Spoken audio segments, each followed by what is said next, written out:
Let's get into the gossip. Oh, hit the like button, hit the like button. Louisa says, what up, cuz? Thinking to you. All of my attention, I've been giving to you. Hey, hey, hey. Ooh, child. Baby. All the boys' birthday Friday. Okay. All right. Wait a minute.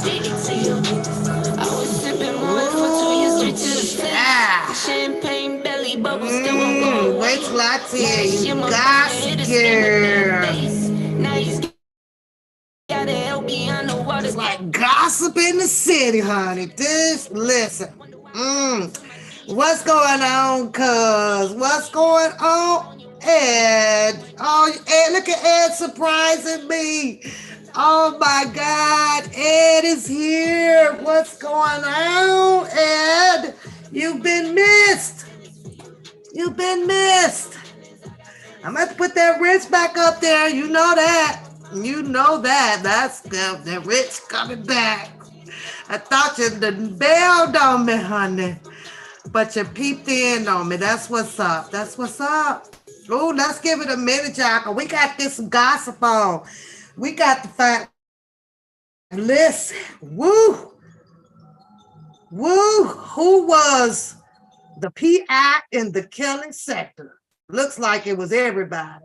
I'm going to pin that up there. I'm going to pin that link up there, y'all.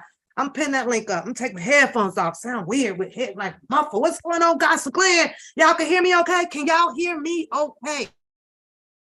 Now, first of all, I haven't had time to finish playing with my new toy over here.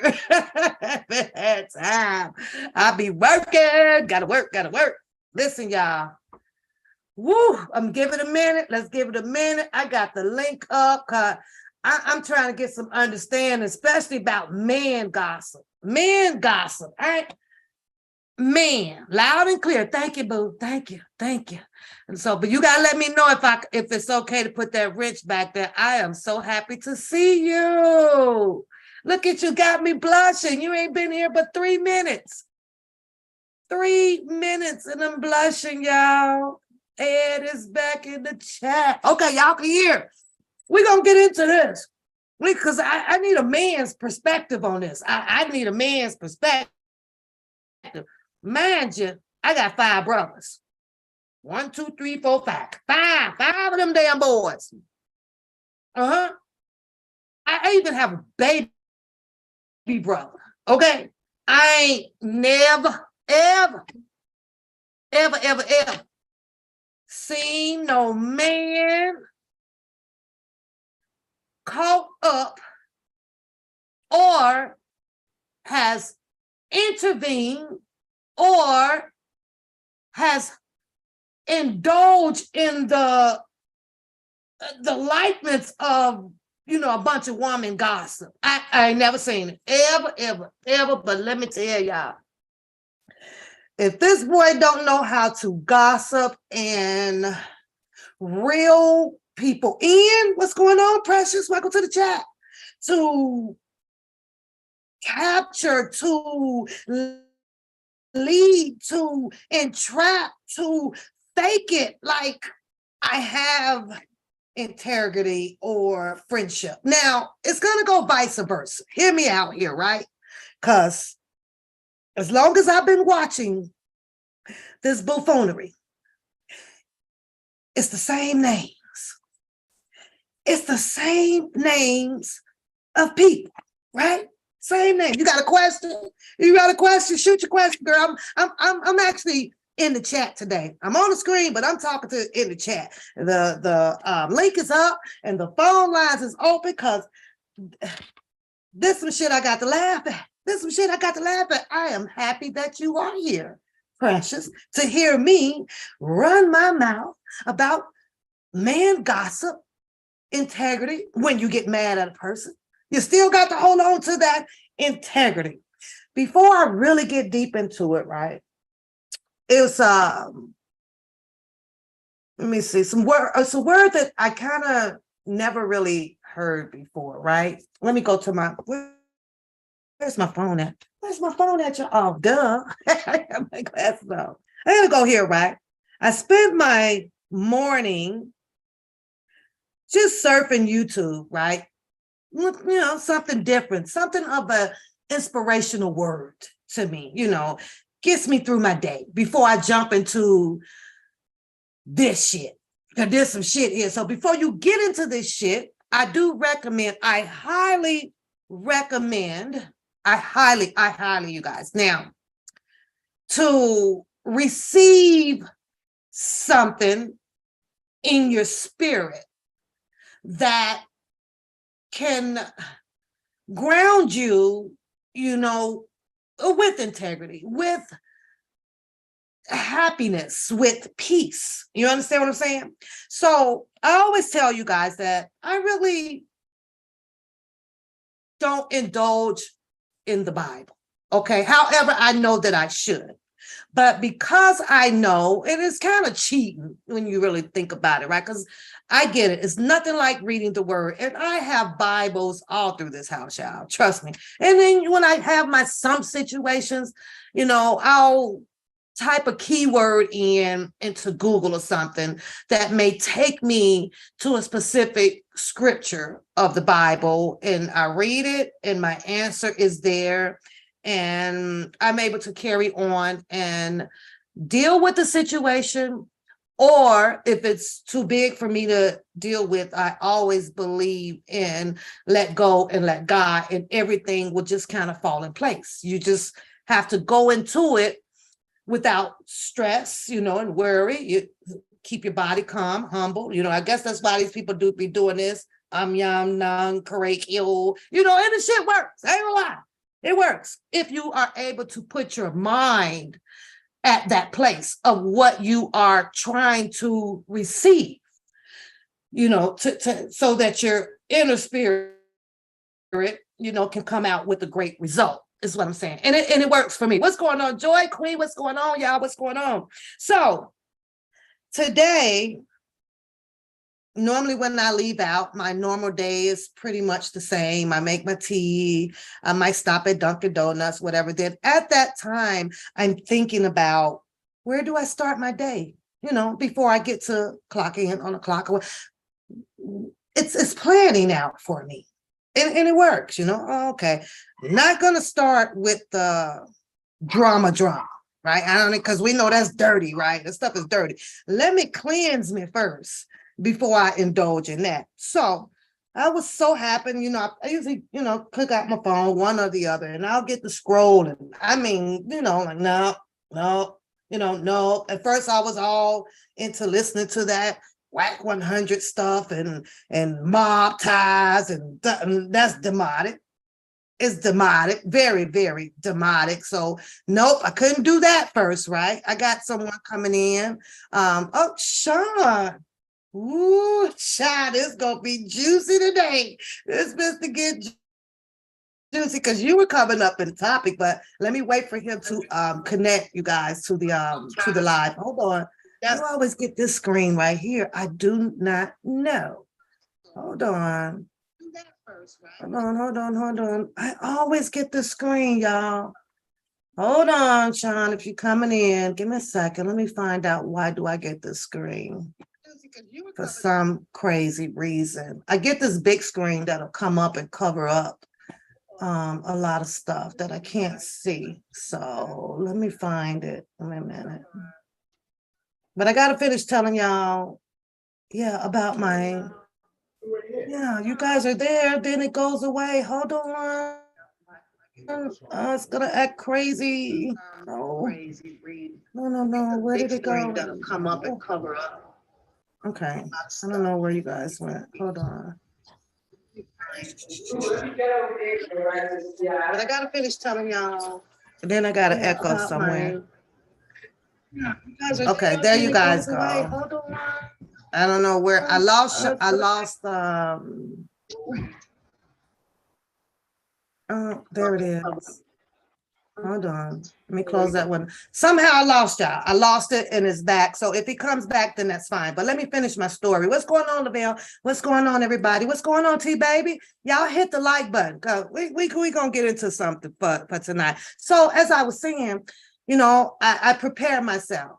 I truly prepare myself for my day, and it kind of works. But I so happen to. Oh, I guess he's on. He's on mute right now, so he's there. Got my screen back. Okay, so Hello? yeah, I hear you. Can you hear me? Yeah, I can hear you, but I'm getting feedback. Hold on. So Yeah. I'm trying to see if it's me as well. I truly prepare myself for my day, and it kind of works. But Can you hear me? so happens to I can hear you. It's not me. It's got to be you. right now. So he's there. Got my screen back. Hold on. So I don't know. Yeah, I hear you. Can you hear me? Yeah, I'm getting feedback. But I'm getting feedback. Hold on. I'm trying to see if it's me as well. It sounds like something is delayed. Yeah, it is. Hold on, y'all. We working on it. I can hear you. It's not me. It's got to be you right now. So he's there. Got my screen back. Hold on. So yeah, I hear you. Can you hear me? Yeah, I'm getting feedback. But I'm getting feedback. Hold on. I'm trying to see if it's me as well. It sounds like something is delayed. Yeah, it is. Hold on, y'all. We working on it. I can hear you. It's not me. It's got to be you. I'm not watching the video. It's not. Yeah, I'm getting feedback. But I'm getting feedback. Hold on. Yeah. All right, I got it. I got it. I was like, no, I'm not watching anything. No, that was me. Your live was on. Okay. All right. Well, I'm glad to have you here at the beginning of the show, because you know I get a little silly and crazy at throughout my because of what I'm doing. I'm glad to meet you. How are you? How you doing? I'm good, thank you. It was recommended that I come in, that you was on live and to reach out to your channel. Oh, okay. A shout out to the person who recommended you. I'm very leery about reaching out to people because it's so much. It's so dissect from what's real and what's not. Who's telling the truth, who's not. And at this point, because of the person that I am, and I do believe that Mr. Kelly right now is it's a spiritual thing. So what the humanized people saying to me, it kind of don't matter. I believe that amongst his fight, it's bigger than hearing, I know him, I don't know him, I work. I that part of that, I know that that's not the part that is going to help release Mr. Kelly. I face things in reality, so I just like to play, I play around with all this gossip in the city about this. But of course, now we have this big old rumor out here, and I call him book him. I don't give a damn what nobody say. It is what it is. And he's got a lot of rumors about it. There's a lot of stuff that I can depict from this whole pictorial eventful thing. If I don't see it, it's not real to me. You can talk your ass off about it. Say some things of you that was shown that led me to believe somewhat you are who you are. I saw a video that was posted of you speaking to the news, and you're up there with big business people. I can't imagine someone being, small, holding a broadcast and telling what had happened in your life with your job. I believe that was a video. I'm not sure if it was Randa. Somebody dropped. It might have been her. And I see you escorting and doing security for someone else who is a very big person. So when I listened to Bookham and the way he speaks, and I was like, I don't know, this guy's resume is kind of speaking for itself from what I see, so him trying to convince other people, that I leave that with them, and I just kind of laugh at it, because I haven't seen him being able to, this is just my opinion, compete basically against your resume or Don Russell. I read Don Russell's resume. I'm from Chicago. The business that Don Russell actually had in Chicago on Madison Street, I actually wrote by it. It actually exists. So things that I have seen and that I've heard, I'm able to make my own sound judgment of what I believe out here and what I don't. And if you might have caught a few shows or people told you, you'll hear my laughter and my comical part of it, because I do think that he's comical. I haven't seen it, and I'm not the one to judge whether if he's bringing the truth or not, because I base it on with reality, whether he's telling the truth or not. If we're dealing with the judicial system, he can't get him out. Nothing. I don't give a damn if you work for him for 50 years. Now, has he caused any damage to it to help, as you guys say, the government do what they did? That I don't know. You mentioned something about, and there has been times that he has spoken on his channel, and the day that you did speak on that, and I thought about it, you know what? He did say those things. And I mentioned it in a few of my lives that, wait a minute, is that in the paperwork? Or is it this? He also, I don't know if it was real or not, he wrote up a paperwork, and the people that he talked to or he argued with, then he become back friends with, he also included my name in there. And I said, well, no, this can't be real, because you wouldn't issue the government a paper with papoose in it. I'm like, okay, so he's just been a joke to me since I've been out here, basically. And I've been doing, I do my commentary on him from day one. And well, one thing I'm going to start off with, go ahead, that, this is not a competition between me and Mr. Jackson. All right. First of all, there is no competition. All right, because like you said, my resume speaks for itself. My experience speaks for itself. All right. And the only reason why I started coming out recently is because the trial is over. All right. I don't speak about anything that's privileged, but I speak, facts.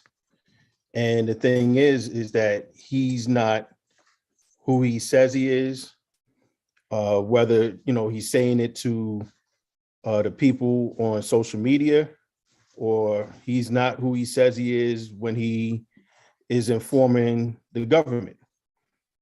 All right. So, he has people in the YouTube, social media streets, thinking that he's part of some inner circle with Mr. Kelly. He's told several stories about his relationship with him, and he doesn't have a relationship with him. In so many words, he was a tour guide. He presented himself to Mr. Kelly as like the head of a fan club for Mr. Kelly, and bringing people to rally for him, to show support for him. And everybody knows that Rob loves his fans. He looks at his fans as family. And truthfully, most of the time that's to his detriment. All right. He's very welcoming. So for him to welcome somebody that portrayed themselves as the head of a fan club and bringing supporters around, he's very appreciative of that. And, he welcomed this person, and all this is based off of, conversations and background. And I explained before in videos that I put out, the art of infiltration. And that's what he's done. He's infiltrated, and he's presented himself to be certain things, like saying that he's part of some brotherhood with Keith and Bobby and whoever else, right? And he's not. So he takes advantage of people being nice to him and welcoming him and not shunning him and things like that. And he's running with it. He jumps in photos, all right, to use as so-called evidence that see, I'm part of this. I was there. I call him, I told my wife the other day, I said, yo, this clown is like the Forrest Gump of R. Kelly's trial. If you ever watched the movie Forrest Gump, he was like part of every major, incident in history, and he was what they did was they inserted his picture in the video. He was at the White House during something. He was there for Watergate. He was part of all these different historical moments. And that's what Dana is. Yeah. Dana is Forrest Gump. All right. He's an idiot that does stupid things and places himself in certain places at the right time. Mm-hmm. He'll knock you over to get into a picture to say that, see, I know him. I know this person. So, he everybody knows how it is down in Atlanta. You got a lot of stars down there. So yeah, you hang around somewhere or you just jump in somebody's picture. That don't mean that you know them. And that's what he did to insert himself into this man's trial, his one of the darkest moments in his life and career. And this dude inserted himself, exploited it, and caused a lot of damage that people don't realize. What is it that he wants, though? Even let's just say that he wanted to go so hard for Mr. Kelly. What was it for him to get out of it, though? So my whole thing is like, is to, who knows what the reasons are narcissists do the things that they do. You understand? Why is it that he's inserting himself as someone that's close to Rob, but then you still at the same time associating yourself with the people that's against him? Right. He's the epitome of playing both sides of the fence. Right. You understand? And that's because he wants to belong, and that's part of infiltrating. So he's infiltrating in Mr. Kelly's trial, and he's also infiltrating, or I wouldn't even say infiltrating, because he was probably part of those people that weren't for him, and he just inserted himself. He's a double agent or just an agent for them. So what prompted me to come on tonight is because somebody sent me a link. They're always sending me links and stuff, and I don't feed into a lot of the stupid stuff that he says.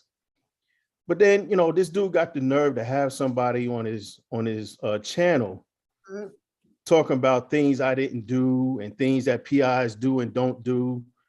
All right. And let me explain to you, private investigator. So you have detectives and investigators that work for government agencies. All right.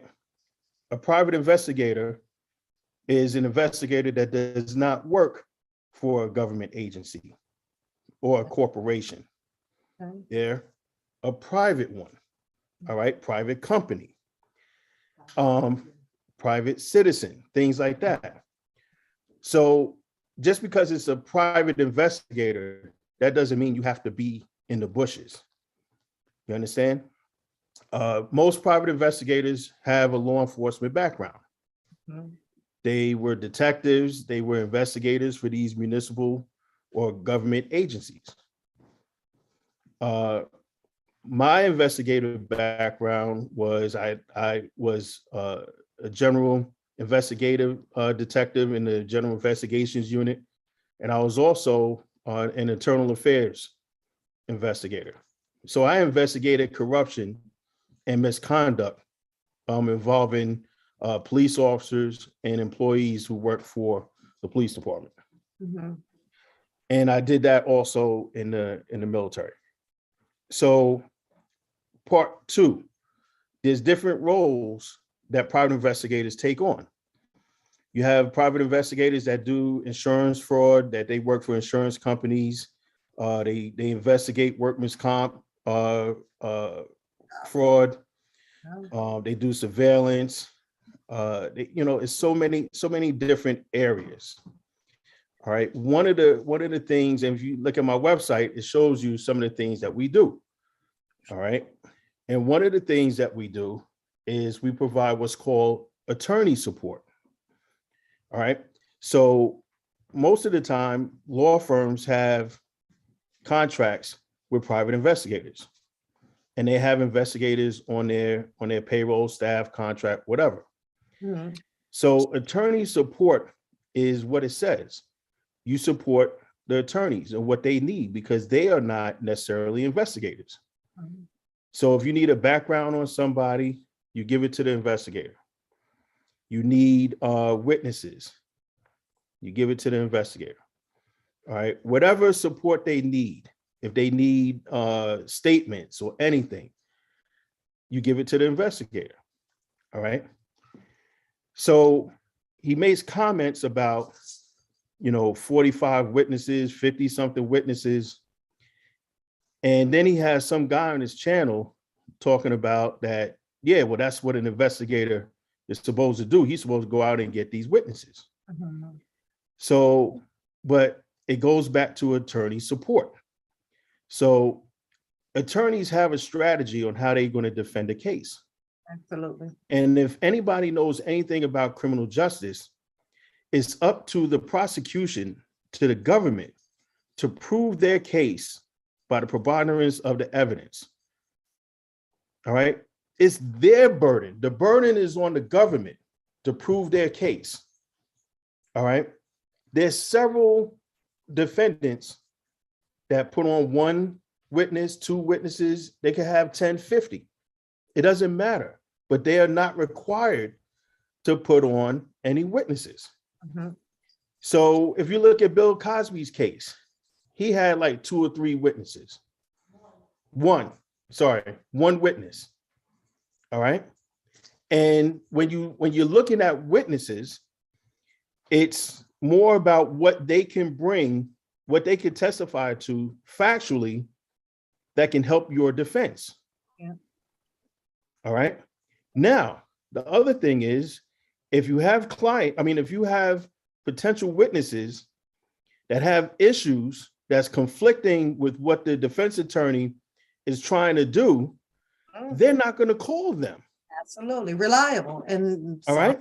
So you have to, the defense has to play prosecution and defense, because they have to try to figure out how can a witness be put up there and hurt your client. Mhm.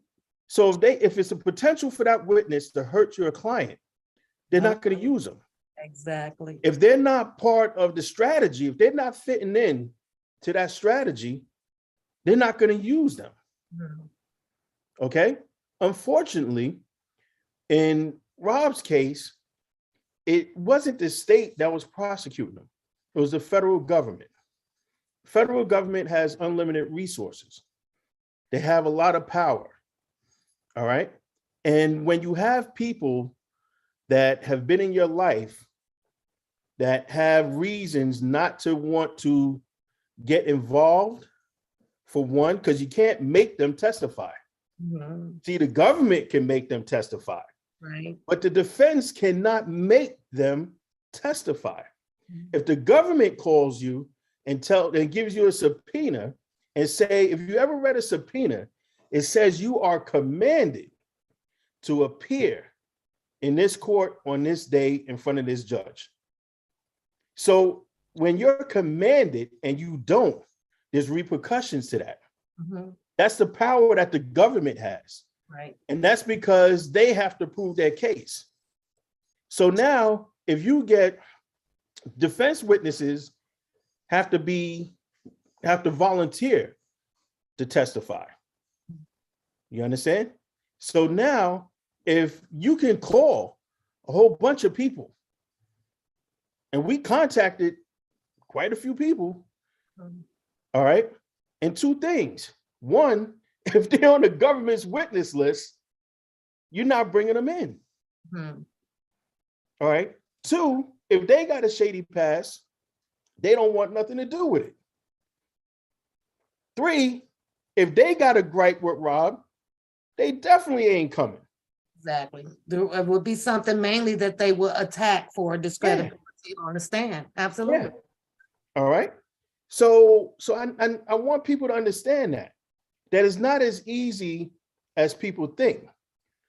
So this man is, he got some dude on his channel, giving falsehoods. You understand?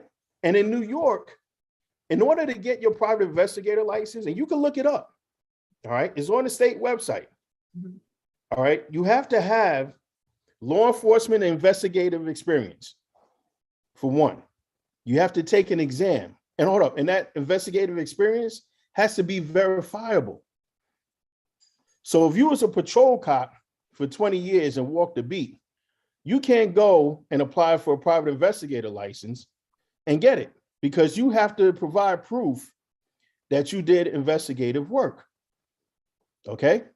So when I'm able to show that I held the rank of detective for a certain amount of years, then that's proof.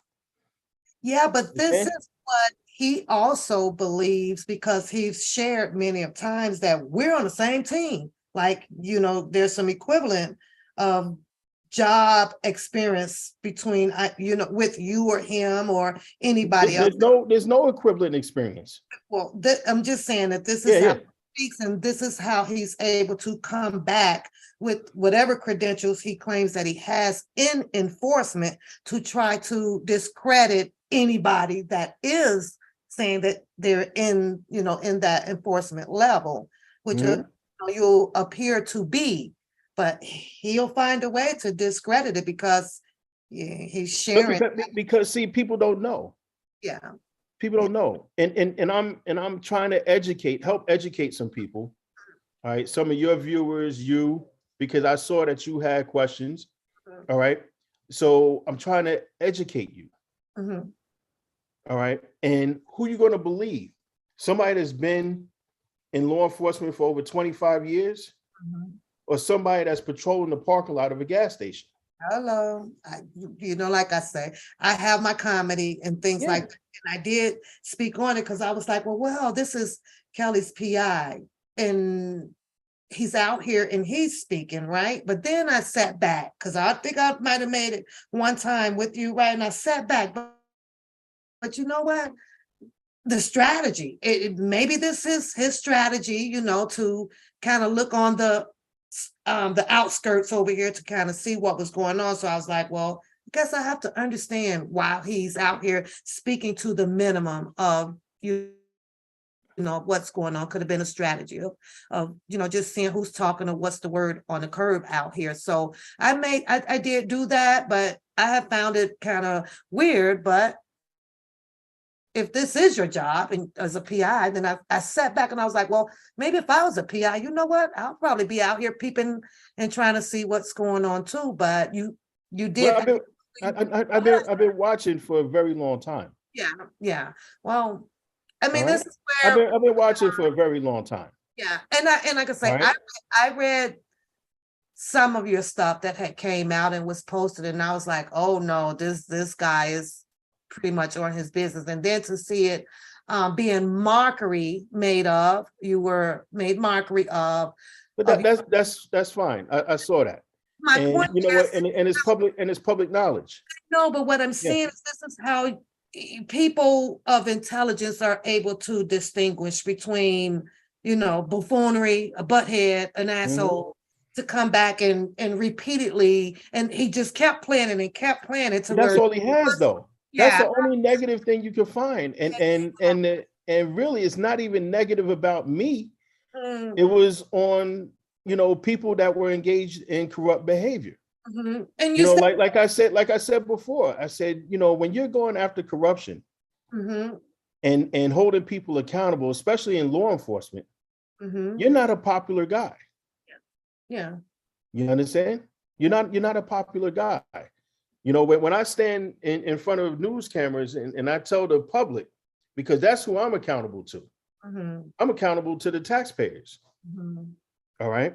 Well, you took that oath, you took that integrity. You said that you were military for many years, and taking that oath and abiding by your integrity, right? You felt that it was within your rights, number one, or once you obtained that there was some corruption or whatever was taking place where you were, you decided to come out and put a handle on it, right? And then these people did not like what you were, I'm going to say, exposing or whatever, and then they come back and now, you know what, we're going to retaliate. Well, before that, to just, you know, keep it truthful. And this is what they didn't show, and that's why I tried to tell, you know, DJ to show that story when I fired the deputy commissioner based on his actions. You understand? And that deputy commissioner was personally appointed by the mayor, and that guy that he appointed was the mayor's benefactor. Okay. So what I mean by that man funded his campaign and everything, and he rewarded him by making him a deputy police commissioner in the police department.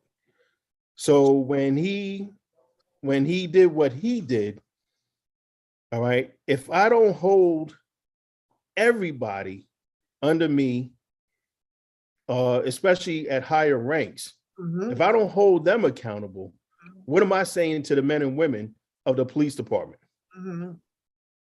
You understand? The ones that put on that uniform and go out there every day and put their lives on the line. How can I go and hold them accountable for something that they did as far as misconduct if I'm not even holding the guy that's right under me accountable? Right. Yeah. And see, and a lot of people didn't understand that, and including the one that appointed me. So when he had to choose, he chose the man that was giving him the money. All right.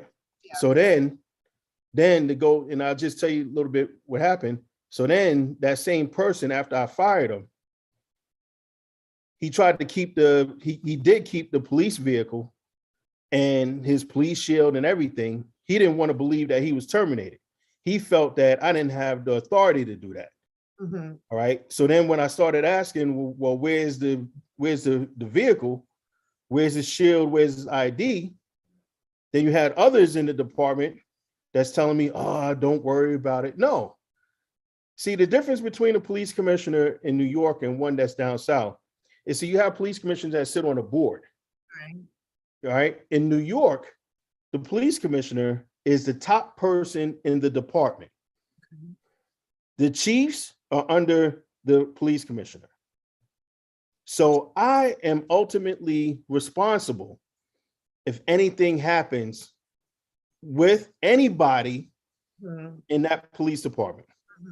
So when I have 275 employees, when I have a $25 to $30 million budget, and if anything happens with any of those employees and I didn't take the proper action, then I opened up the city to liability.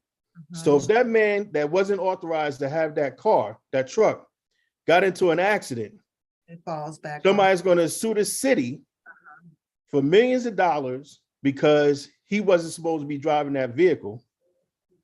And then then I'll get sued for malfeasance. Yeah. You understand? So that's what I'm explaining to you. So that was the background to that. Right. So then once I notified the city's attorney and the district attorney, then that's when the mayor came and fired me. Right. You understand? Yeah, basically because you didn't sweep something under the rug. Yes, exactly. Exactly. Let it go. So then the new mayor came in, he reappointed me because he knew that I had integrity. These guys didn't like that. I come to work the first day.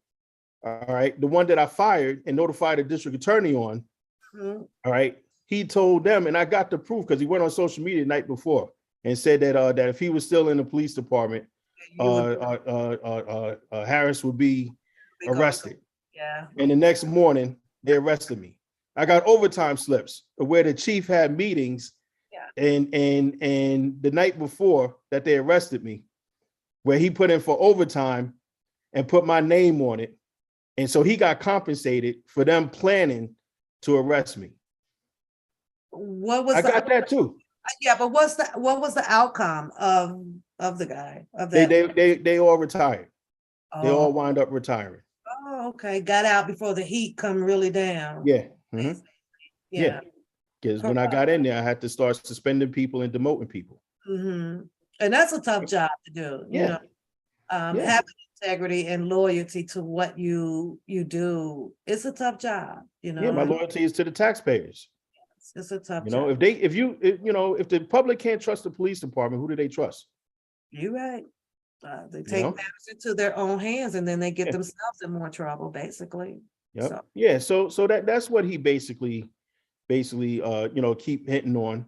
And, he doesn't touch on that there was no charges ever filed. No, he just touches on that you were fired. Yeah.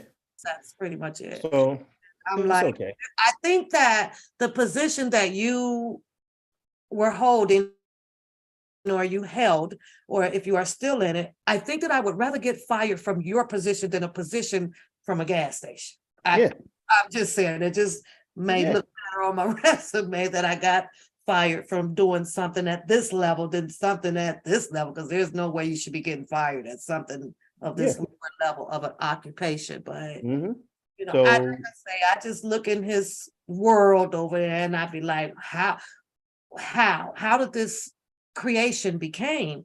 I'm sure you know by now that the girls over here, along with myself, we initiated the Walk for Kales. And the agenda for that Walk for Kales was to actually grow. Throughout the second one, of course, Dubowski came along and DJ Trent, and it was like after that, the whole thing just got lost. It just completely got lost with a lot of stuff that was just so unnecessary to be out here supporting Mr. Kelly. So I'm like, I had to fall back. I'm like, this is not the support that I'm used to. I'm unionized, okay? So this, and I've walked around, I won't say, on my local and stuff right now, but no, I understand what you're saying. This was total different from me. And so as I'm watching like these, I say these people, and I'm not singling out anyone, but I'm like, this isn't support. This is gossip in the city. This is retrieve what other people are talking about behind scenes. This is not helping? Why is everyone? I did not understand why these people was fighting. I was like, what is the people fighting for? And so it was this was out my league here. And had I had my way, or to keep pushing it for him, because that was what my agenda was, coming out of my personal life, my job and my kids, and that was to grow this like massively in support for the injustice of R. Kelly. And so I got completely lost. I'm lost with the fact that a lot of people want a particular brand, meaning relationship with him, when like that's not important. It's not important to know if you his grandmother, or if you was his, it's not important to know if you were his best friend. You're not the person that has to go through a trial. So I lost interest in being real with Mr. Kelly, to where, I gotta laugh at this shit, because this is not normal. But but people took advantage of the situation. They try to put themselves in certain positions to try to benefit financially. I understand that part. You can't say that you're the cousin and you're not. All right. And, it's not a horse that I got to keep beating. But when the man says he has no reason to lie to me, because see, initially I got to find out who's who. Well, all right. If I'm walking into a mess and I'm walking into, mind you, I'm watching these streets before I even go sit down and talk to the man. So I got a list of names where I need to know who's who and what's the relationship. Who should I go talk to get certain information? You understand? Those are the type of things that I need to know. I got to get to know him first. Right. I got to talk to him. I spent weeks talking to him because I need to know Robert Kelly. I don't need to know R. Kelly. I need to know who Robert Kelly is. You understand? And I have to decide if he is being truthful to me and whether this is somebody that I could support. All right. And he could verify this. If anybody ever talks to him, he could verify this. And I told him, I said, listen, I'm here for you. All right. If you decide at any time that you never want to see me again, I said, I'm fine with that. Because I'm not here for any other reason. And I told him just like this. I said, yo, I could go back home and continue to my regular life. Exactly. With my wife, my kids, my 7 dogs. Yo, that's what I can do. Yeah. Savage. Yeah. You at Kales pet store quite a bit, aren't you? And yeah. But but that's what I explained to him. I said, I don't need anything from you. I don't ask him. I never asked him for anything. And the only thing I said is I just need to be compensated for the work that I do. That's it. And I didn't charge any rates that I wouldn't charge the average Joe. You understand? Because I don't look at him as different from anybody else. A client is a client is a client. I don't adjust my rates. I lower them, based on people's budget. But whether it's security or whether it's investigations, that's why I post my rates. My rates are very transparent, so it doesn't, and I work with other celebrities. You understand? I've done security for them. I've coordinated security for them. You guys saw me in a picture with Will Smith. All right. And that was, He said he was in the video with Will Smith. Well, I got caught in that picture by a newspaper or something like that. And if you Google Heavy D's funeral, all right, that's where it was at. Because I coordinated the security for Heavy D's funeral. You understand? And you have to realize, well, you don't have to realize, but people should realize that I grew up in Mount Vernon, New York. I grew up in a time and an era where a lot of these people were coming up. You understand? So that's where my relationships come from. You understand? So, I wasn't always in the police department. And then when I came into the police department, those relationships never changed. So, whether it was Heavy D's funeral or you mentioned another video where I got caught in a video with Beyonce and Jay-Z.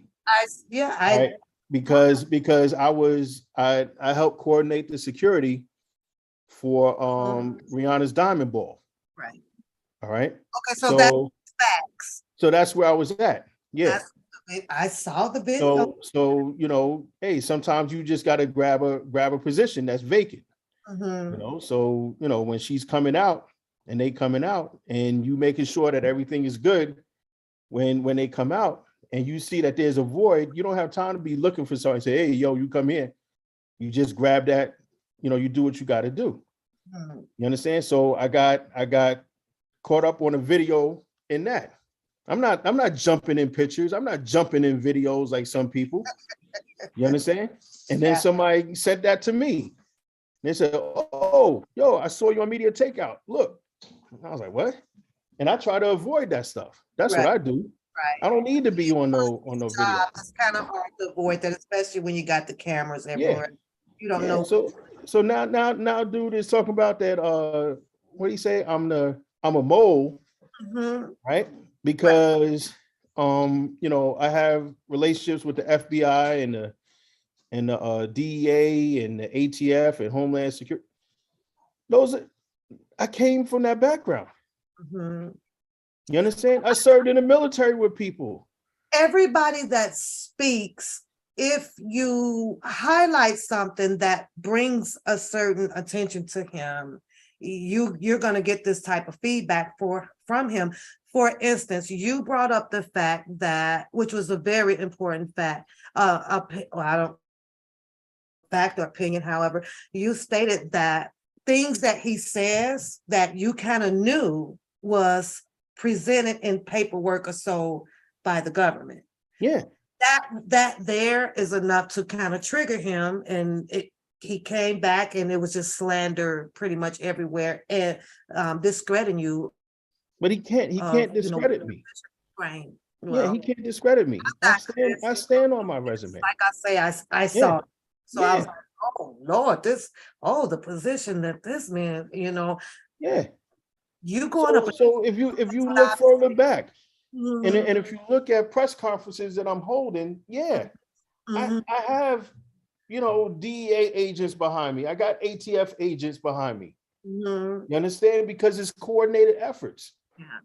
Because I was a police commissioner that believed in partnerships. Mhm.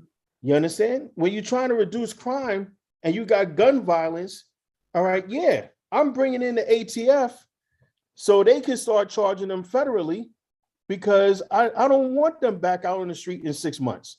Right. Yeah. And my mantra was, I wanted people that engage in criminal behavior to feel very uncomfortable.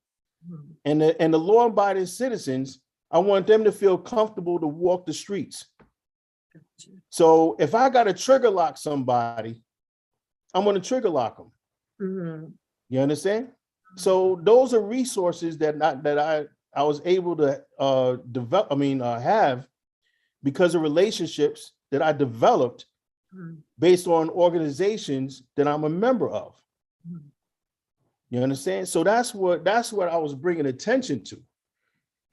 So and that's why I was trying to explain to people and to let him know, like, listen, and what I realized with him is he could sit up there and he could pull up my resume off of LinkedIn.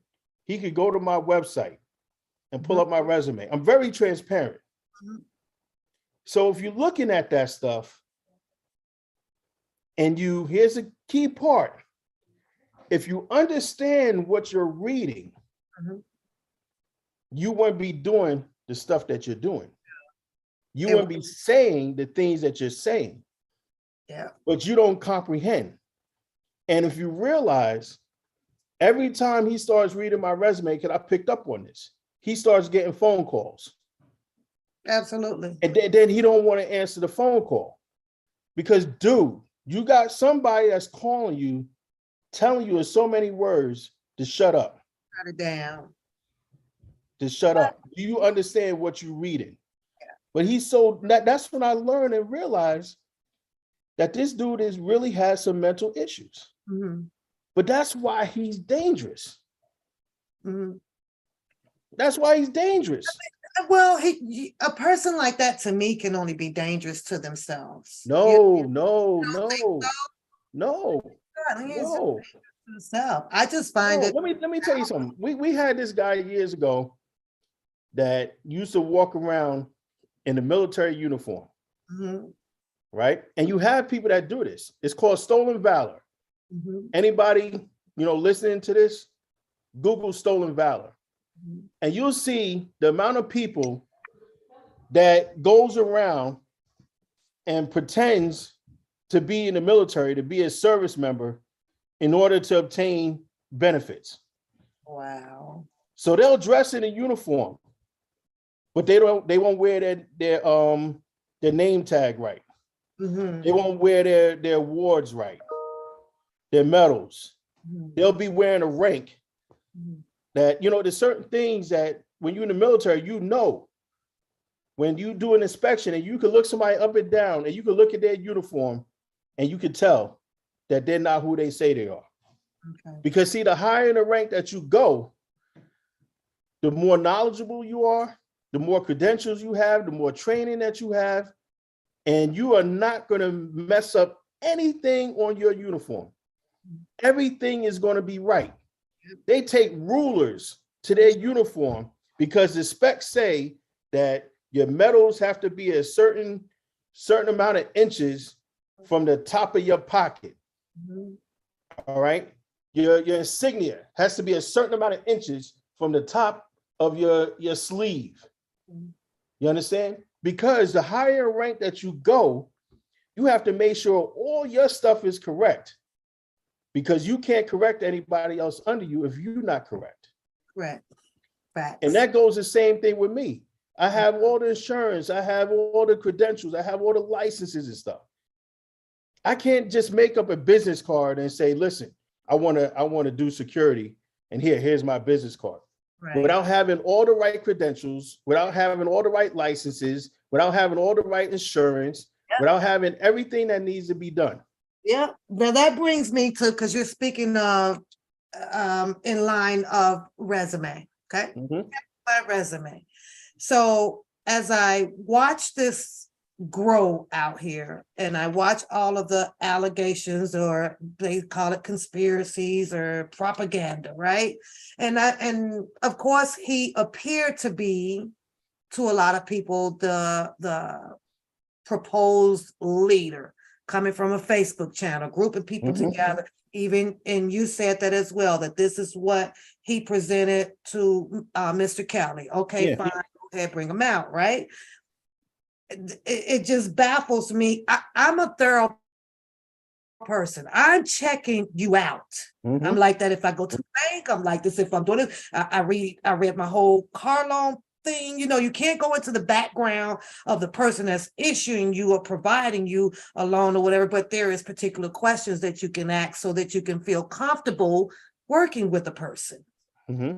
And I watched all of these people, and it's, you know, it was, and I was like, well, what's his credentials? What's his, just what he told you? And I'm sorry, I just never fell for it from day one. And these people will tell you up in here from day one, because he come from phases, and I was just listening, and you can hear the soliciting of people under just fabricating up a bunch of stuff.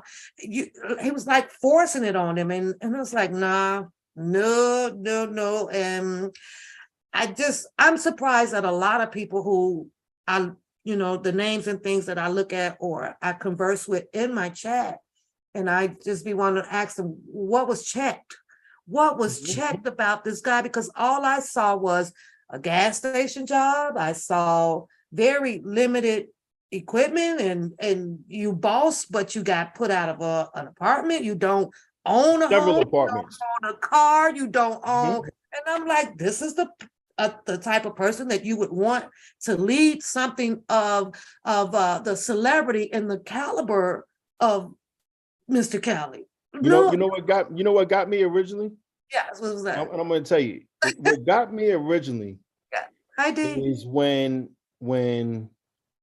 that girl Jasmine said that he was on the mega bus with her going to Chicago. And she said that, and tell me if I'm wrong, and she said, well, if you were R. Kelly, why are you on the mega bus with me? I was wondering if because I said the same thing. Like you can't get a flight for $200 to go from Atlanta to Chicago. What did not permit him to get on the Sprinter? That was on everybody had that bit. If anything, and you hold all of this information about Mr. Kelly, meaning that you guys may have shared some stuff. Do you know that he would have been the first one on the bus? You know me. I wouldn't doubt him out, a person out there knowing a bunch of stuff about me, vulnerable to the public. No, you right here. But the videos that I saw, he wasn't invited on that bus. And then you know, he talks about, here go the other two things. So he talks about how you know, his nickname is Baby Boy. Rob calls him Baby Boy. All right, that's because he don't know your name. Well, he didn't remember your name. He didn't know you. He should have wore a name tag. You know what I'm saying? You know, hello, should have yeah. put, you know, Hello, I'm your tour guide. You know, that's what he should have wore. You know, but the thing is, you know, he doesn't know you, and you say that that's his nickname for you. Then he got on that video with the news and said that, well, he Rob is like my pops. right. Like, come on, man. Just as bland as I don't know what. Yeah. I wish he, You know, and people just fell for that, and that's what's sad. But that's what makes him dangerous. They are fascinated. That's what makes him dangerous. They're fascinated, and You know? They started calling him the super fan or starstruck, but the people that has catered is even more starstruck to him than he is. Who are you guys walking with? At the end of the day, let's just say that I got starstruck or with Bookham and everything. And after so long, if you haven't produced anything of what I'm standing behind you for, I gotta go. You ain't done nothing. You ain't doing nothing. So, but I think the people are just more fascinated on how theatrical he can be. So, what you got? I can't read that. Mm-mm. All right, I'll read it. To us, yes. Since he brought it up, Since he wants to show stuff. Good morning, Mr. Malkin. As per our conversation on Friday, I am writing to inform you that Mr. Dantes Jackson is not Robert Kelly's godson as he portrayed himself to be. He is not a relative, an associate, an employee, or a representative of Mr. Kelly. He is not authorized to access any property or information regarding Mr. Kelly. Mr. Jackson is a fan of R. Kelly and a YouTube content creator who lives in the Atlanta area. And I said that Mr. Keith Calvert, who I conferenced in on the call on Friday, is Mr. Kelly's representative, who is also his power of attorney. If you have any questions in the future, please feel free to contact me directly. Ooh, can I get some fire in the chat, y'all? Can I get the fires? Oh Lord. Now, you know he's going to be combative about that. That's fine. Oh, that's a lot. That's fine. And the only thing with him is that I've never met someone who. But he's the one that brought it out. Yeah. He's the one that brought it up because he showed the message the other day that he sent to Keith with that man's name on it, giving him the information from the district attorney's office. Yeah. So you know I'm not lying. Wow. Well, so who you think they're going to call when it comes to getting his stuff? Me or Dana? But think about it. At that time, that's when he was going through that bullshit with Sylvia. And he had just lost and he had that judgment. Right. And he had to pay her. What? My opinion is, and my theory is, he was trying to get into the storage unit to see what he could find and see if he could sell anything. Well, he said that he did go to I believe he said that. Huh? He said that at the studio that the ADAX and all of that stuff or something, and he knew for a fact of the other guy that went in and stole the things. And no, I'm just talking about the storage. That's why he was trying to get into the storage unit. But the agents had already. No, hold on. Let me explain something to you. Okay. That storage unit was the property of the Johns Creek Police Department. Okay. And it was some of the remnants of stuff that was from when they broke into Rob's house down there. It was regarding that case. All right. And that's what, it was, they had it in there for like, I don't know how many years, and they needed the stuff out because they got tired of paying for it. So that's basically what it was in a nutshell. All right. So it was moved, it was cleared out before he even brought that up. But he found out about it and he said, this is my opinion, that that this is, this is an opportunity for me. Maybe I could get, find out what's in there and, get something, that could be useful to me. Oh, jeez. Being that he was already, being that he's down there already. Yeah. So he portrayed himself to be the godson, just like he portrayed himself to be an officer when he called the MDC in Chicago. All right. And that's what he does. Well, he's also portrayed to work for State Farm, but yeah. But I ain't never seen him with no red shirt on. All I seen was that dirty ass fucking shirt from Morgan State. Jake from State Farm overnight. I was like, is this boy seriously calling this? First of all, if you work there and you have this allegations of a belief of someone frauding something, do you know that you can just go into your office the next day and kind of do your own complaining and have your superior follow through on it? But you know what? But the thing is, so when he accused me of that, there's a saying that people accuse you of stuff that they're guilty of. Pretty much. So, he's trying to deflect on me.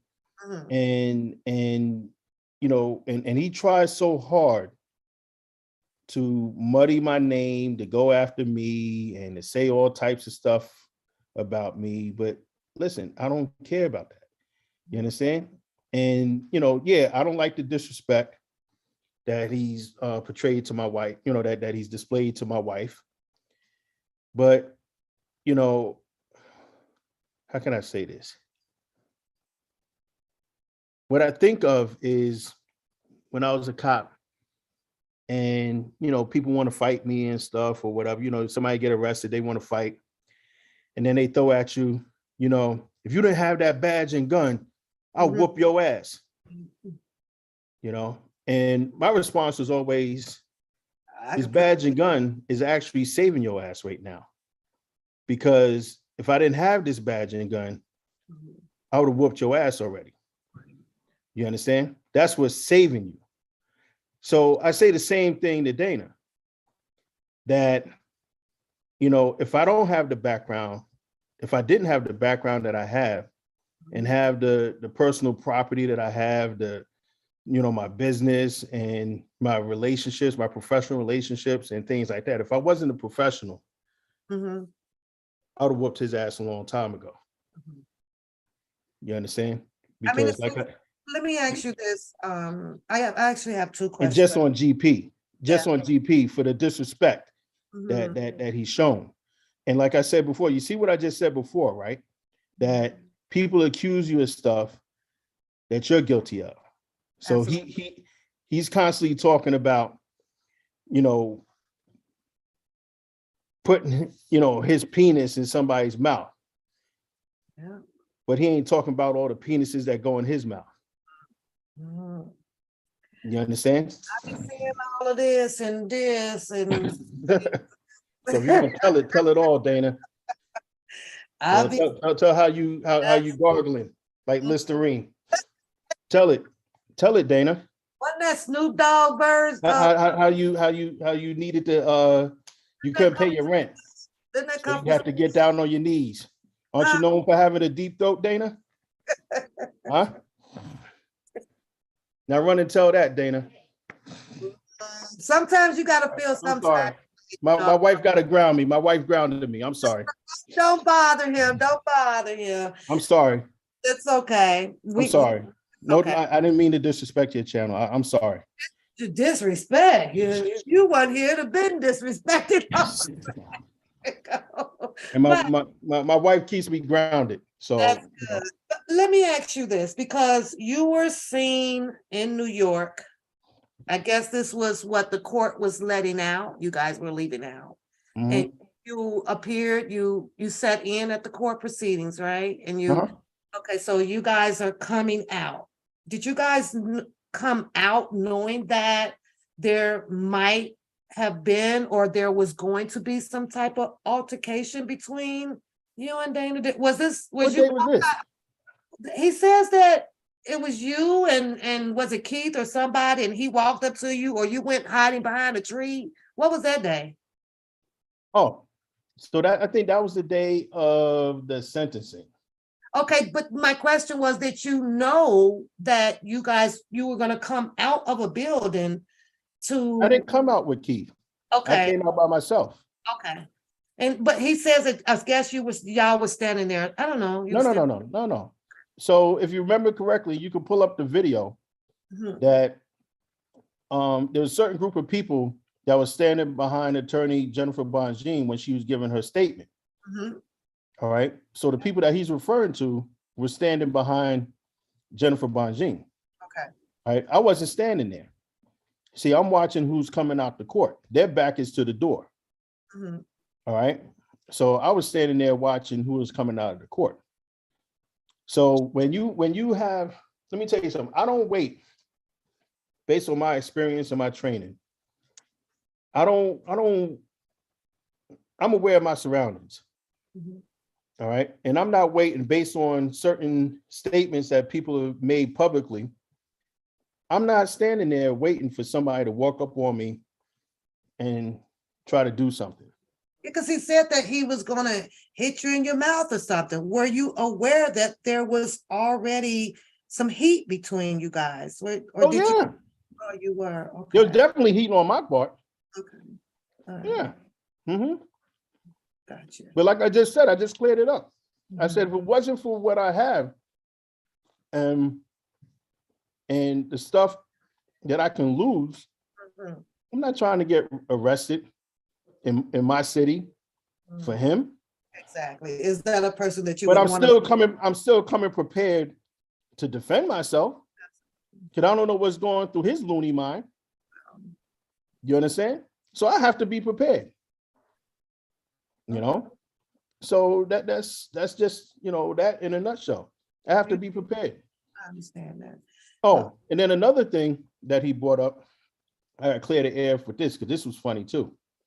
So he brought up the day of the verdict in New York. He said that I was late. All right, that I was late coming down, Mhm. and I was late. It was a Monday. I didn't expect the verdict to be back that soon. All right, now mind you, I've been away from my family. I got 3 little kids at home, so I spent the weekend with my family.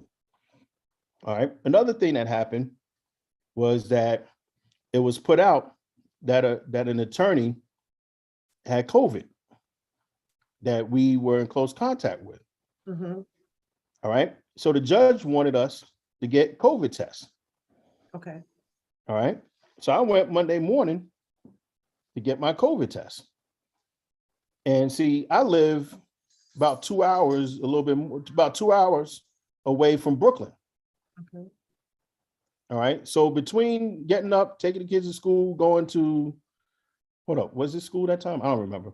But between all that, going to get a COVID test and then coming down, yeah, I was surprised that the verdict came back that quick.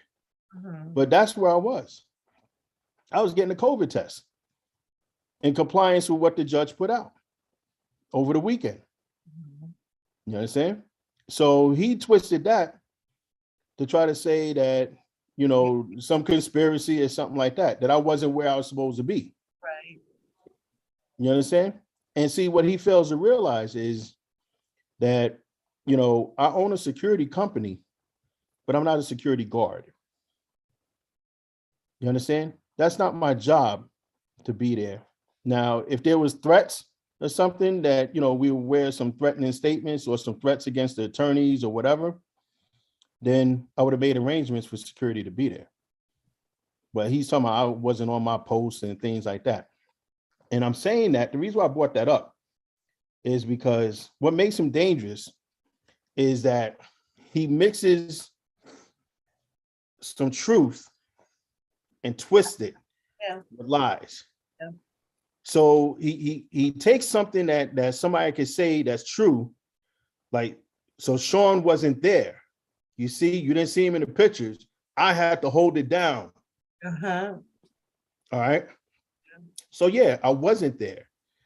But he tried to add something to it now, or the reason why I wasn't there. Mhm. You understand? So he And see, becomes the man now. huh? So he becomes the man. He Yeah. had to world of him becoming the man. Yes. Yeah. But I'm just using that as an example of, that's how he's able to,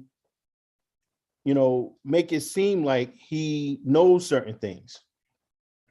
Because he'll take a little bit from a conversation that he had or that he overheard or whatever, and take something from that somebody else can verify, of some event or something like that. And then he'll throw it in there like he had a personal conversation with somebody, or that that makes him part of some circle or some brotherhood that doesn't even that doesn't even exist. Mhm. You understand? So, and he put stuff out there, like I said before, because these people are watching. See, there's ways that you do confidential informants. Yep. You got to register them. True confidential informant, you have to register them. Mhm. All right, with your agency.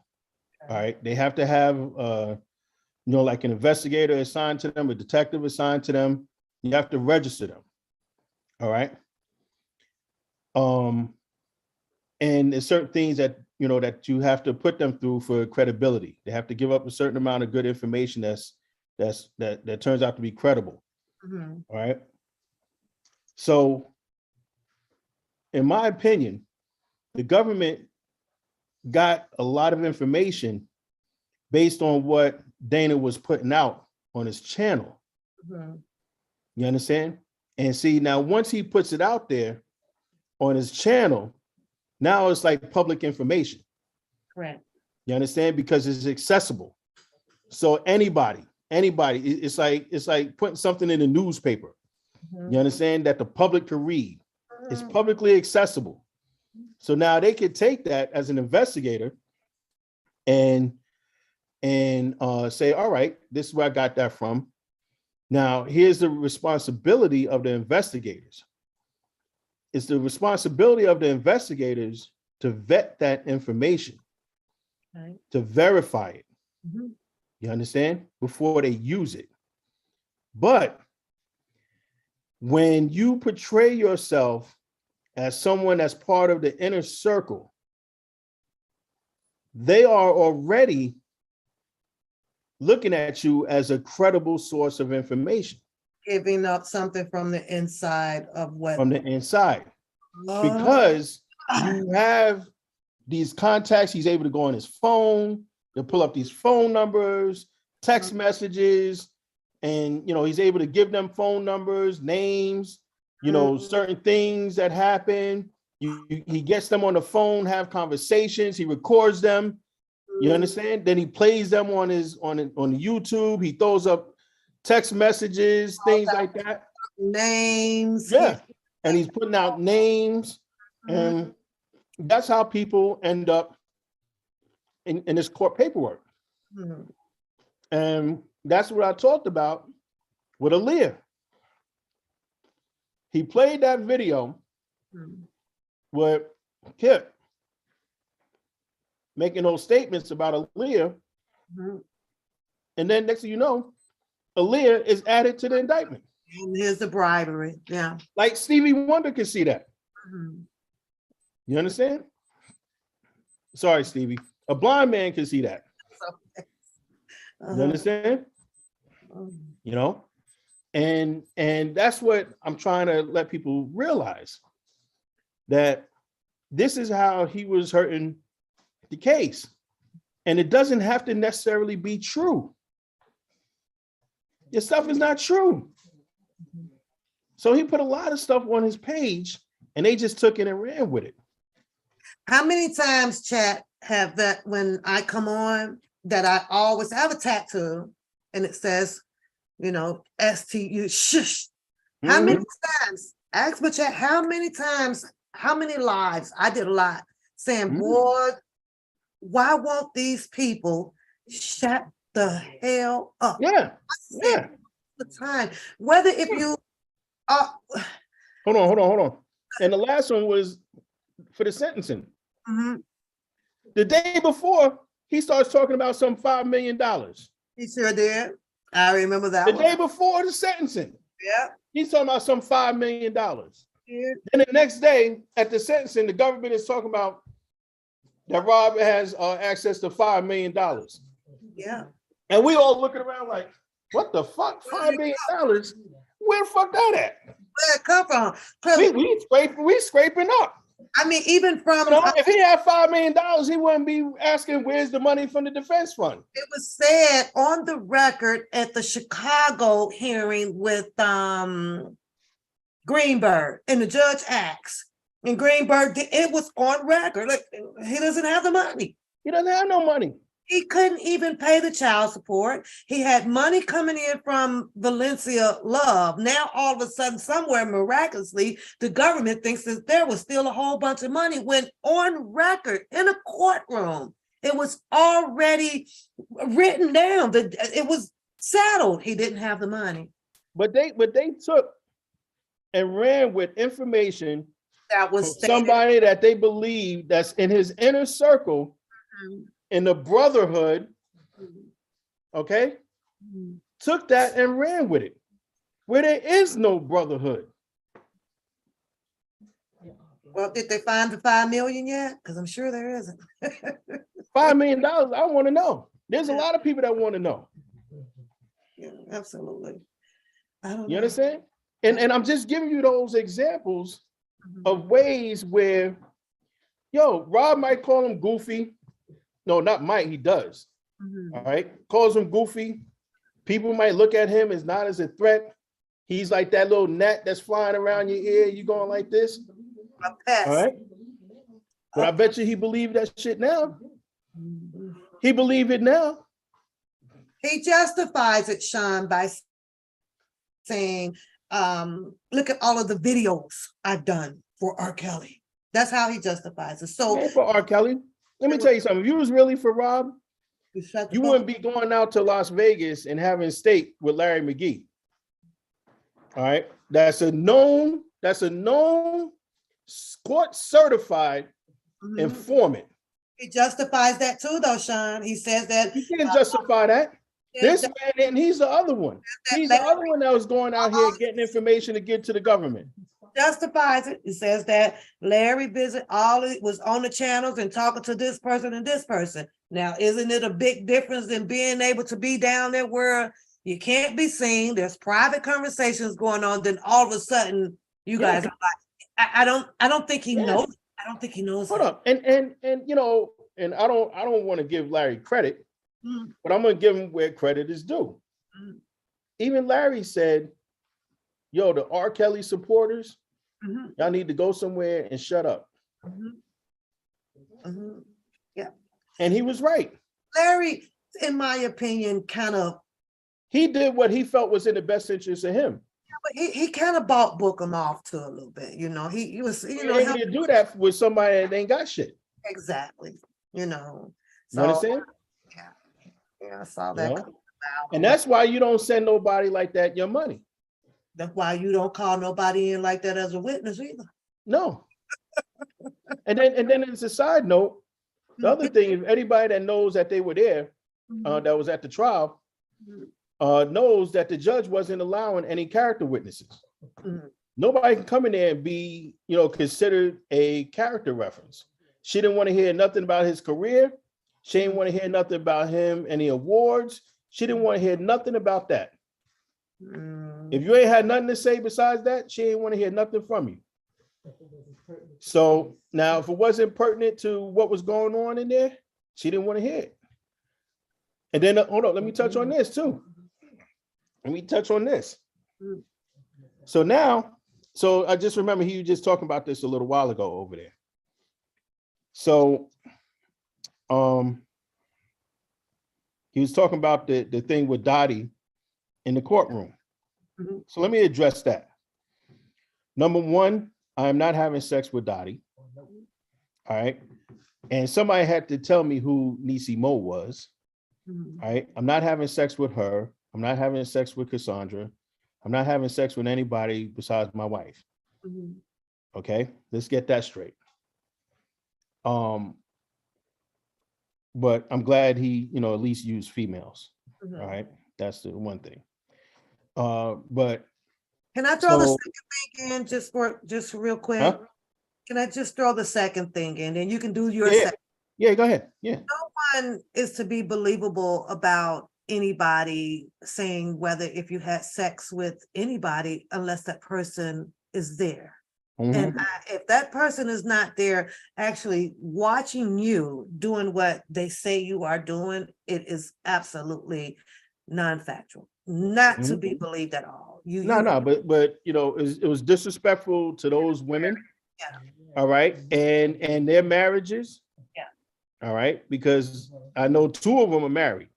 Mhm. All right, Yeah. and I'm married. All right, who He does. is What? Nisi Mo married? Oh, I no, don't yeah. know. I don't know Nisi Mo, so I'm just telling you. You know. Let me ask you this. Someone in the chat says that Trent mentions that he worked for you. Is that true? Oh, that's just a running joke. Okay, now that's cleared up. Yeah, that's a running joke. But he played that joke I'm cool with I'm cool with Trent. But he played that joke on Bookham though, and Bookham Yeah. was like, "Well, we cool or whatever." But that's Yeah, just well, he's the one that started it, and we just went with it. the flip of yeah. Yeah, Mhm. yeah. That's crazy. So So here's the thing with Dottie. yeah. So there was a day when Faith Rogers was testifying, and this is like the beginning of the trial, and there was an incident where Hollywood Next. Hold on, let me go back, because so the way the setup was that in the main courtroom where the defendant, Mr. Kelly, was, his legal team, the prosecution, the government, and the jury was, they were in one courtroom. Mhm. All right, with the judge, of course. Now, they had other courtrooms where they had monitors set up. Okay. So one was with the press on one side, and then on the other side, it was for the family, members of the public, you know, friends, and they had like some of the government witnesses going there also, or family or friends or whatever government witnesses.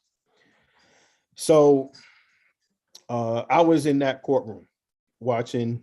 When if I wasn't off doing something that the attorneys needed, I was sitting there watching. Mhm. So then an incident happened between Hollywood Next and I believe the father and or brother of Faith Rogers. Okay. All right. And the court officers had to get involved. Mhm. And that's when they, you know, cleared them out, and they told them they couldn't sit in there no more. The members of the public wasn't going to be sitting in there. Okay. So members of the public was going to be sitting in with the media. All right. So then they had even more limited seating because they had the media in there. And then on top of that, they just had that incident with somebody calling in about Sylvia.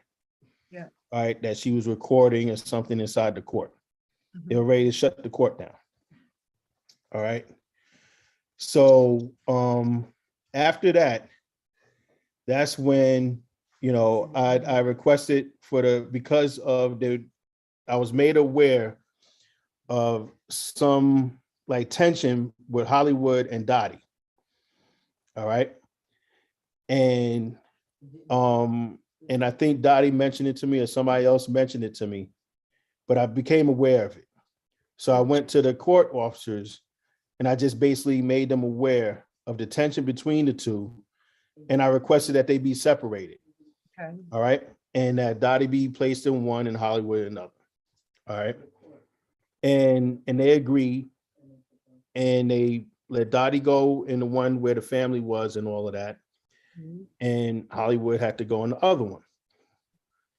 And then it was talk about that I was getting her in the court and that she didn't have to stand in line and all that stuff outside. Listen, I got there when I got there. You know, I came in the morning. I didn't get nobody in, and no, you know, they came in. It just became routine with them, with the court officers. All right. And then at some point, I stopped going in there because I was down in the attorney's lounge doing work, doing my work. That's where, I had my computer and everything. And because he wasn't allowed to bring computers in the courtroom. All right. Now I was allowed to bring my phone in the courtroom because I had a judge's order. So that was the way that the attorneys they were communicating with me and I was communicating with them. So if I saw things that was being testified to that I had knowledge of, or to the contrary or whatever, I communicated that with the attorneys. And if they needed certain documents, they would say, listen, Sean, get me this, get me that, whatever. And then I'll go down to the attorney's lounge and print it up, and then I'll bring it to them. So that's the way we communicate. That's the way we did things. So no, I didn't get Dottie in there because of anything improper. I brought Dottie in there to keep the peace. And also, some of the women that were there can also tell you that at one point, I called all the women down to the end of the hall. All right, because there was too much tension, too much arguing, too many statements, and all that stuff. I got tired of the bullshit because it was like taken away from the trial. But there should be no BS when they're all there to do the same thing, which was just take the notes and relay it back. No. They were arguing and stuff and being loud and all that stuff. And that's right, with each other. You saying that, you went down to an officer to let them know, and then you guys kind of figured out how to separate things. And then the accusation come after that about, oh, you're doing this special privilege for X, Y, Z. But when I was looking at the TV or, the commentaries and things out here, if this disparagement, this craziness came about with one particular person that was in the courtroom with Dottie them, that person has special assets and things too.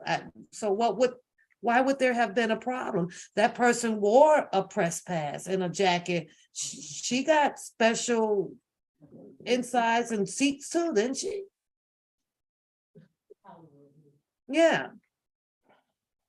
So I can't see why that would. Oh, yeah. So that person, she got that. I had to think for a minute. Yeah. So she got that because she didn't want to stand online, and she did what she had to do.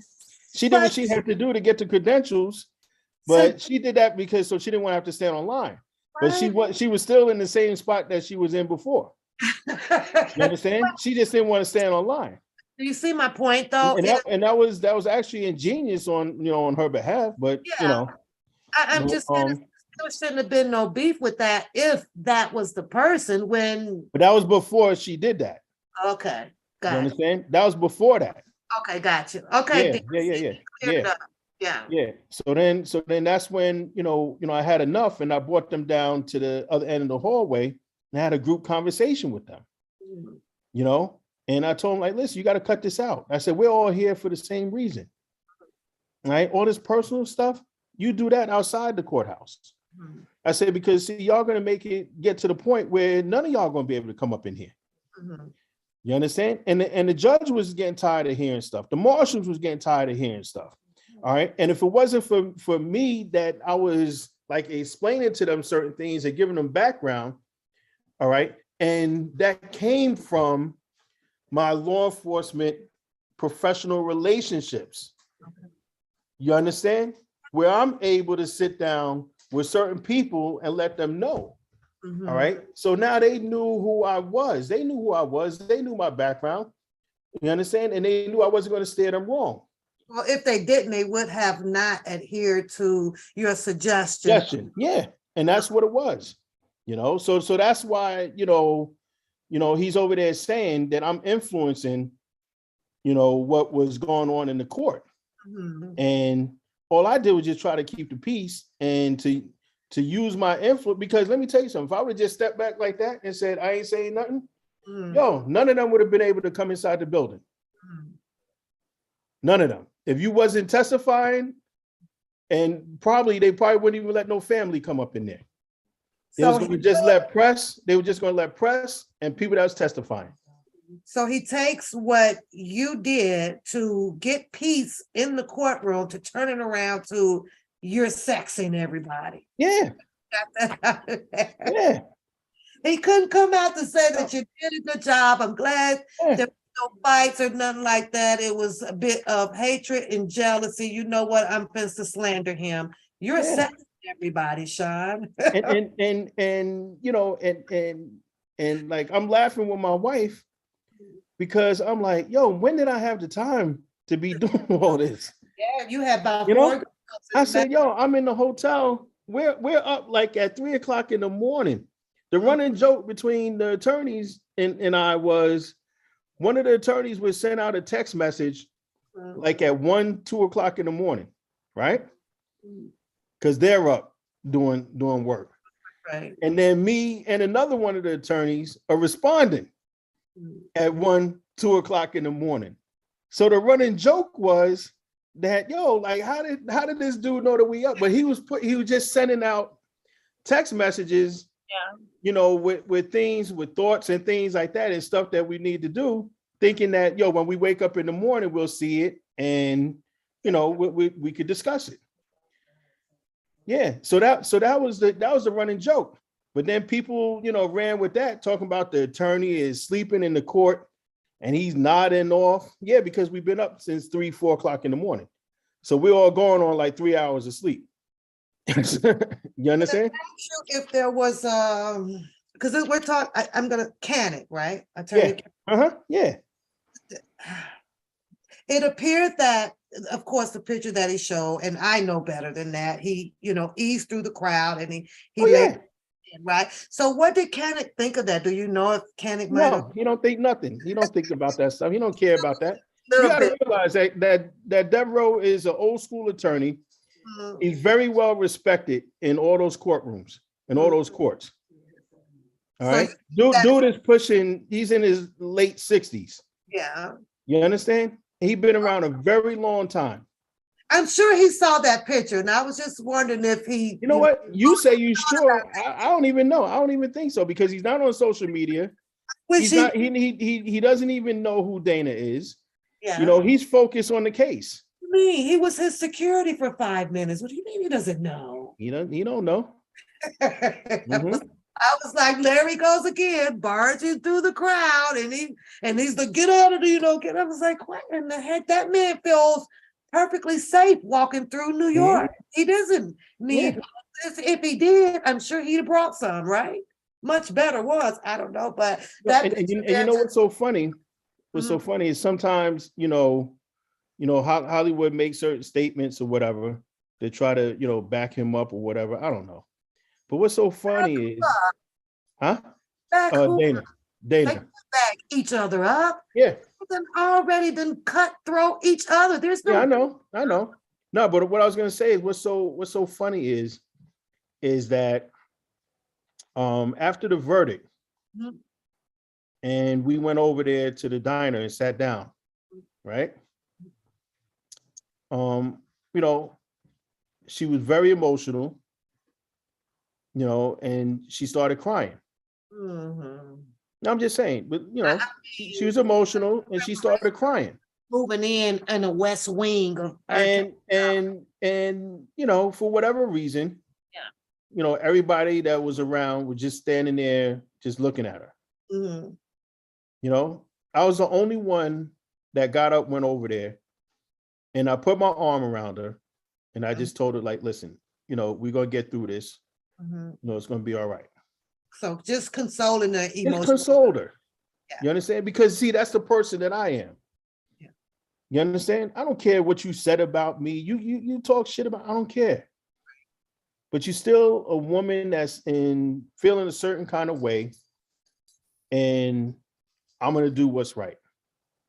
And I went over there and consoled her at that moment. You understand? So, would you agree that the clashing just came down with the supporters, basically because there was maybe so many that just wanted that control of, being the frontliner or something? I don't know. People have their own reasons. Okay. You know, whether it's for self-gain or for whatever reason they have. There's people that took time away from their life and came to that courtroom every day for whatever reason, for whatever motivated them. Yeah. You understand? They came Yeah. and they supported. Right. You know, and people spent money on hotels that wasn't cheap. Yeah. You know, I don't know if they did it by Cash App, they came out their pocket, whatever they did. Yeah.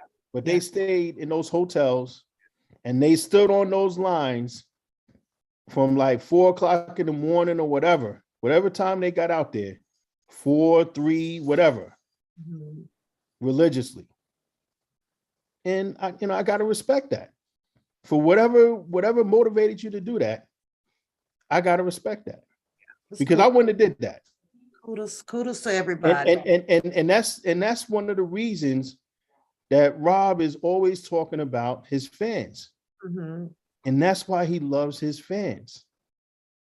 Yeah. You know, and that's why he considers his fans his family. You know, a lot of times with a lot of people, family don't have to be somebody that's related to you by blood. You understand? And that's the way he looks at it. He's very, very sensitive when it comes to his fans. You know, and it's to his detriment sometimes. You know, let me ask you this, in this pertaining your occupation, your credentials as a PI. You first heard of the situation of Mr. Kelly, and you said that you went and you gave him what he needed to know about you, and that prospered. But now it's time. Actually, he knew about me before I even went to him. Okay, so he wanted me to come and see him. Go into action, right? You got to work. How did you start? How did you start? Were you given a list of things to check into, or how did you start? Did you have an angle? You don't have to like go into that. Was it? My angle was originally about the money, the fraud, and stuff going on with his money, his accounts. Okay. You understand? You know, I had a certified forensic examiner, fraud examiner. You understand? Because we want to go because that's what the original thing was about. Because you remember there was talk about him going to the bank and stuff, and you know, asking about his money and all of that. And then there was stuff. Then it started with the defense fund. Then I got contacted about the defense fund. So I was first looking into or getting ready to start looking at the doing like an audit, a forensic audit of his accounts, because he wanted to know where his money was. All right. And that was a delay with that for a while. And then I was approached about the defense fund. And then I looked at that, and then I saw certain things with that regarding potential fraud, and I wrote about and this is the word that I used, the unduly familiar relationship between one of the attorneys and Dana. All right, and because he's one of the names that was given to me regarding potential fraud with the defense fund. So that's how that started. All right. And then after I submitted that report, and you know, there was a delay, but he was asking, and I later found out that he was asking for me, you know, like to meet me, and people were asking me to send my credentials and stuff to him and all of that. But I sent it to the attorney. So but that's where it started. And he wanted me to work on the case with him, but he wanted to just meet me first. Okay. All right. And when I met him, he was surprised, because he said that he was always told that I wasn't going to be able to, you know, get into the jail. Okay. All right. And then I came a few days, and I told him, I said, listen, you know, I'm out here for a week. and I'm going to come every day, for this week while I'm here. And that's when we had to get to know each other, and we got to know each other. And then I told him, I said, listen, I'll do this. I'll come out here for at least 1 week every month. All right. And that's what I did. And we got to know each other. We had very good conversations. I got to know him as a person, and that's what I needed to do. I can't fight for somebody if I don't try to know them as a person, all right, and get to know them. And then I had to find out who was who, because I just can't go out there talking to just anybody. Exactly. You know what I'm saying? I need to know who's who I shouldn't be talking to, who I should talk to. You know what I'm saying? Who to watch out for. Did you have quite a few people coming to you after, did you contact some or? Oh yeah, I talked to a lot of people. Okay. And then you were able to narrow it down about? Well, when I talk to people, I talked to people that he told me that he wanted me to talk to. He certain people that he said, reach out to this person, regarding this, this is a good person to talk to, because I'm asking him, I said, well, who should I talk to about, anything with the music, anything with, like the masters, or whether it's whatever, anything, who should I talk to? And like he told me about, and I said this before, about like Don Russell. He told me, he said, listen, he said, yo, Don, man, he said, yo, Don loves me to death. Don loves me, man, but but he'll do shit that would get me killed. You understand? And he said, and I love his mother. He said, I love his mother. And he told me, like, yo, if you speak to her, please, send her my regards, tell her I love her, and from what I got from Rob it was like, there's something that we say in law enforcement. We talk about how there's a difference between a mistake of the heart and a mistake of the mind. All right. And the mistake of the heart is that you had good intentions, but you messed up. Right. You understand? And mistake of the mind is that you had ill intentions and you got caught. Nice. All right.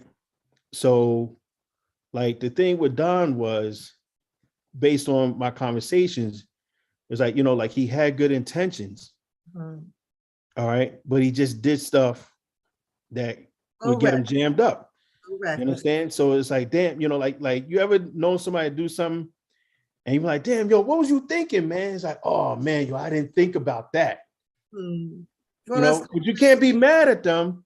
You can't be mad at them because they was, it was coming from the heart. They were trying to do the right thing. That's like two bank robbers, okay? One of them forgot to put the gas in the car. Yeah, okay? Yeah. No, that's a mistake of the mind.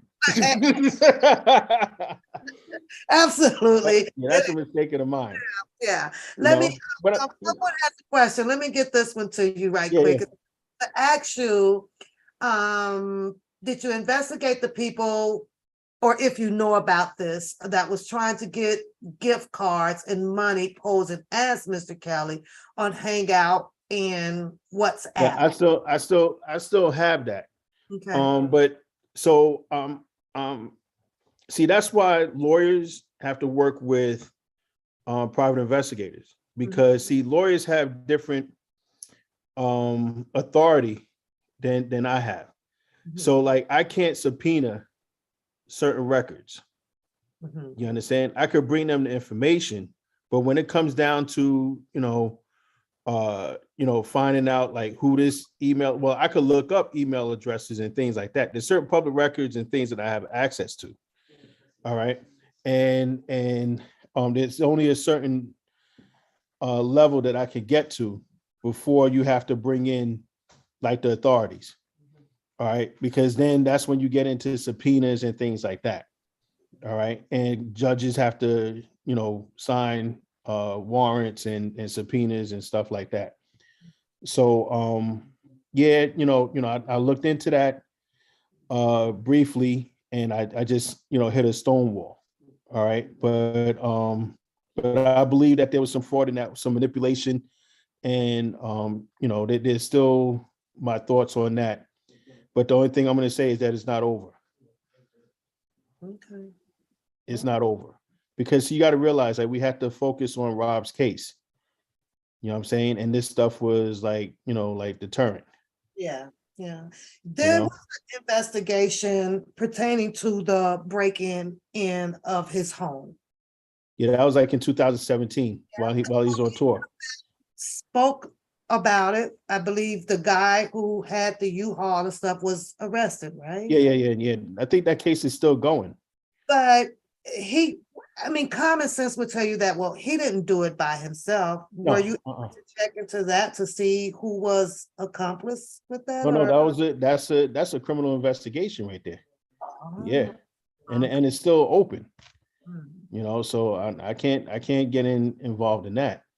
So it's like I'll give you an example. Recently there was a theft at one of my client sites. All right. And I'm gonna look around, I'm gonna investigate, I'm gonna try to figure out point of entry, things like that. And I'll do a survey and I say, all right, so there's a camera right here on this pole. All right.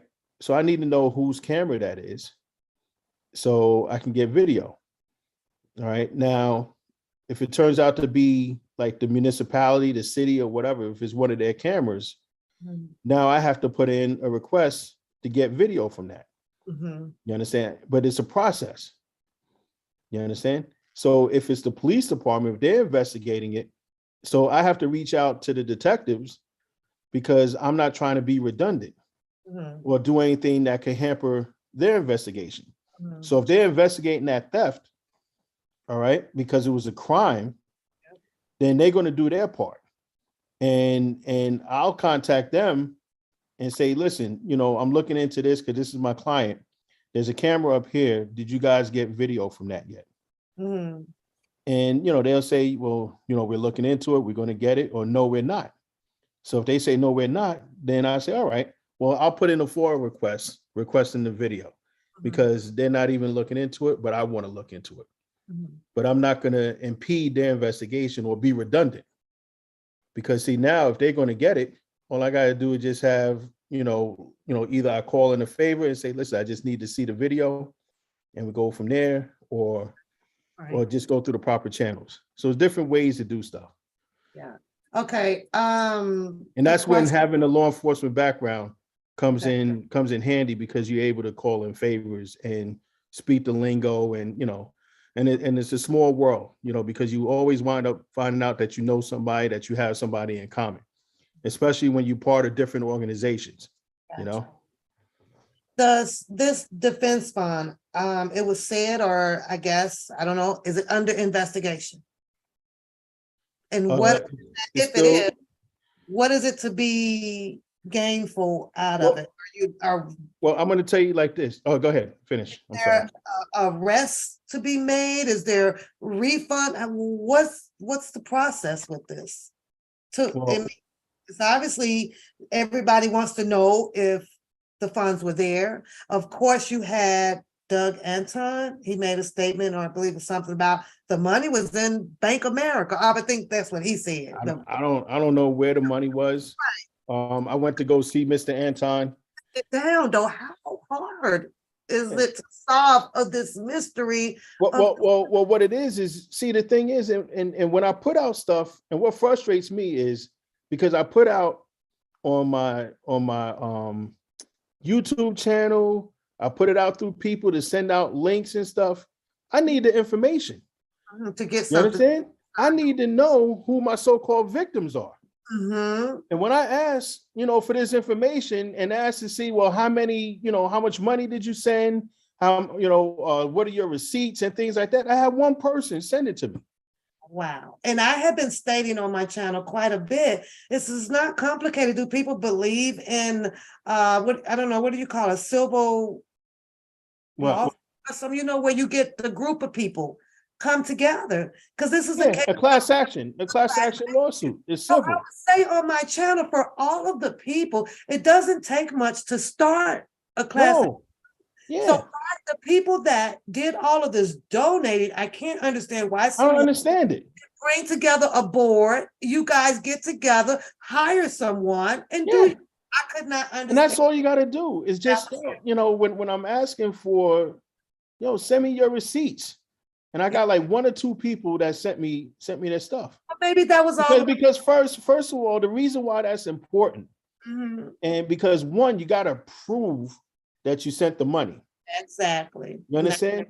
So like when I first became aware of it, I donated to it. You understand? Because that makes me, a complainant. You understand? So now I have a right to know where the money went because I donated to it. I don't care if I just donated $1. It's still my money. You understand? So the reason why it's important to know how many people sent money and where they sent it to and have your receipts and things like that is because now we have to do a tally. Right. Because there's a difference between $500 worth of receipts and $50,000 worth of receipts, or $100,000 worth of receipts, or $120,000 worth of receipts. Because, when you take it to whatever law enforcement agency you're going to refer it to, all right, there's a big difference to them and somebody that stole $500 or misappropriated $500 and $100,000. So it's up to the people. If they don't care enough to share that information, but some of them could be embarrassed. Exactly. You understand? Some of them could be embarrassed. Or they just, some of them just chopped it, just wrote off as, it's a loss. People get scammed all the time. As far as I know, there was only like $300 accountable, and that was with Greenberg and him. That's pretty much the most that I've heard. Oh no, then a couple of more figures were thrown out. And Greenberg was like, well, okay, well, where is it? And then he was like, well, no, I'm handling that. I got to get the money. It was a bunch of shambles. Well, I tell you like this. I went to go see Mr. Anton. I had a conversation with him. Oh, you did? Oh yeah. I had a personal conversation with him. And I'm not going to divulge the conversation, but I will say this, that now it's up to the attorneys, him and the attorneys that's representing Mr. Kelly to hash that out. I'm no longer involved. Fair enough. I went to go see Mr. Anton because Mr. Kelly asked me, I want to know where the money is. He said, because he didn't get the money for, as far as he knew, there was no money received from the defense fund. So he wants to know where the money is from the defense fund. And with as much as you hear it from Mr. Anton has been off the case since I think like 2020. You understand? So but like I said, but that's between them. That's between the attorneys. That's not my fight. One of the chatters said it went to the bank of bullshit. But what I don't understand is, how is Dana able to say what bank account is going to? It's not only that, Sean. Why haven't they verified? Neither one of them have verified that Mr. Kelly has received the money. They don't yell about that. He's got the money. What's the problem? They don't. Neither one. And so that's a red flag for me. Verify to these that Mr. Kelly has received this money of this fund that they claimed that, that they were doing. Verify that. And first of all, I don't want to see anything that Dana or Levi or anybody else shows. The only thing I'm interested in, well, I'm not even interested in anymore, because like I said, between the attorneys. But whoever collected money on behalf of Mr. Kelly and didn't turn it over, they subject themselves to criminal and civil action. And whether you obtained it fraudulently, which in my opinion they did, So by you putting out and saying that you're a relative. So, okay, but So by hold you on, putting out Sean. that So you're a relative, huh? this only becomes does this only becomes fraudulent on behalf of Mr. Kelly because they use his name with it? Because Yeah, actually they yeah. There's collected people that went money. to jail for that. There's cases that you could pull up. There's people that you tell a certain story, and you say that you're soliciting funds for this reason, and those funds don't go to that. That's fraud. There's people went to jail. There was a New Jersey couple. There's a New Jersey couple that raised money. Was done for the most part. It was done through something called the Eventbrite. I pulled that up, and if you read the Eventbrite fine prints or whatever down there, it was like if because what they do, they can list it like it's an event, act like they're selling something or whatever, right? But Eventbrite cannot be held responsible, right? But there was a case in Jersey where, if you remember, it was a couple that raised money for a so-called homeless guy, right? That I think she hit him with the car or something. I got to look it up. And they raised a whole bunch of money for that guy, and it was a scam. And the guy didn't get his cut. The homeless guy didn't get his cut, and the couple was going on vacations, buying expensive cars, and all that stuff with that money. They all got prosecuted. Oh wow! They all got prosecuted. Based off of fraudulent activity. Yes. In use of someone else's name, promising this. It took them a little while, but they got prosecuted and they got jail time. Basically, all they have to do, both of the guys, is just come on and prove that Mr. Kelly got his money. Then they'll be clear. But they wouldn't know. How would they know? No that. How would they know? You already lied and said that you the cousin. Well, he said that like 6 days ago. And he said that just because a lot of people don't know how or find it impossible for cousins to become cousins through whether if the dad then snuck off somewhere, that's not his problem that you guys don't want to believe that. That's what he said. I'm just the messenger. Hold on.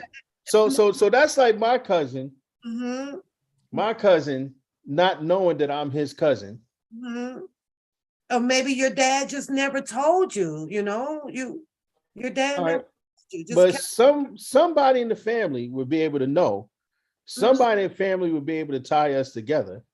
Yeah, he says in due time, you guys will know. He's gonna, soon as Mr. Kelly allow him to release the allow him. He said he talked to him the other day. Oh, you talked to him the other day? That's what he said. All right. He said that it would be all coming out soon, and you would know. What baffles me is at the. So did he say that he was going to take that ancestry DNA test? No, he just said he's going to call Mr. Kelly. He talked to him. No, I'm not talking about Mr. Kelly. I'm talking about with me. No, because you're not the cousin. He wants to be our Kelly cousin. So how are you going to take that from him? That's who he wants the cousin to be. I know. I'm sorry. I'm sorry, cousin Greg. He doesn't want him to know. So I was told that there's a barbecue sauce. I can see a little bit of it. No, you got to come back over some more. See, okay. Hold on. Now he don't care about your ancestry tree. He wants to be Kelly's cousin, not yours. Oh, okay. Y'all see that a little bit? We see it a little bit. Go up some. Up. Yep. Now to your left. Yep. No, he don't like you. He don't want to. There you go. Oh yeah, that's better. Yep. He like Mr. Kelly better. He don't like you. He don't want to be your cousin. He said no. I'll post it on my Instagram.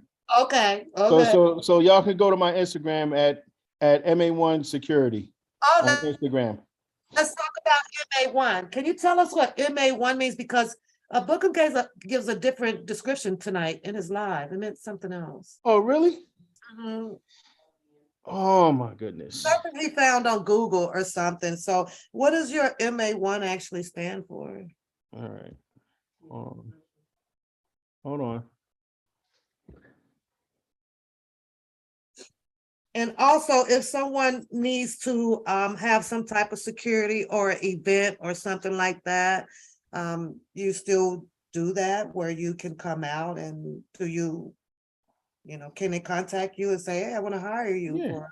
I do that all the time. Okay. Hold on.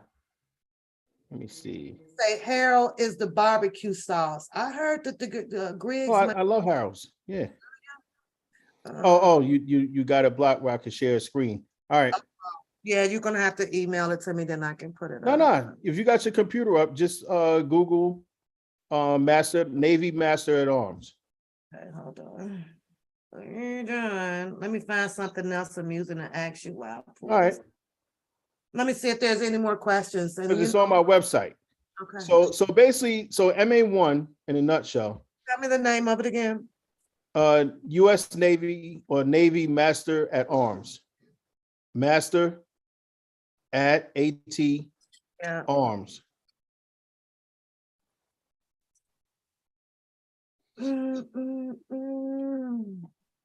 Okay, so you want me to just click on, because I got The first one should be, I think. Wikipedia one, or You can go up. The one that says Navy.com. it says U.S. Navy Master at Arms Yeah. careers. That's why I got career. Yep, that one right there. Yep. Okay. And then a page comes up. So Master at Arms is the Navy's law enforcement and security professional.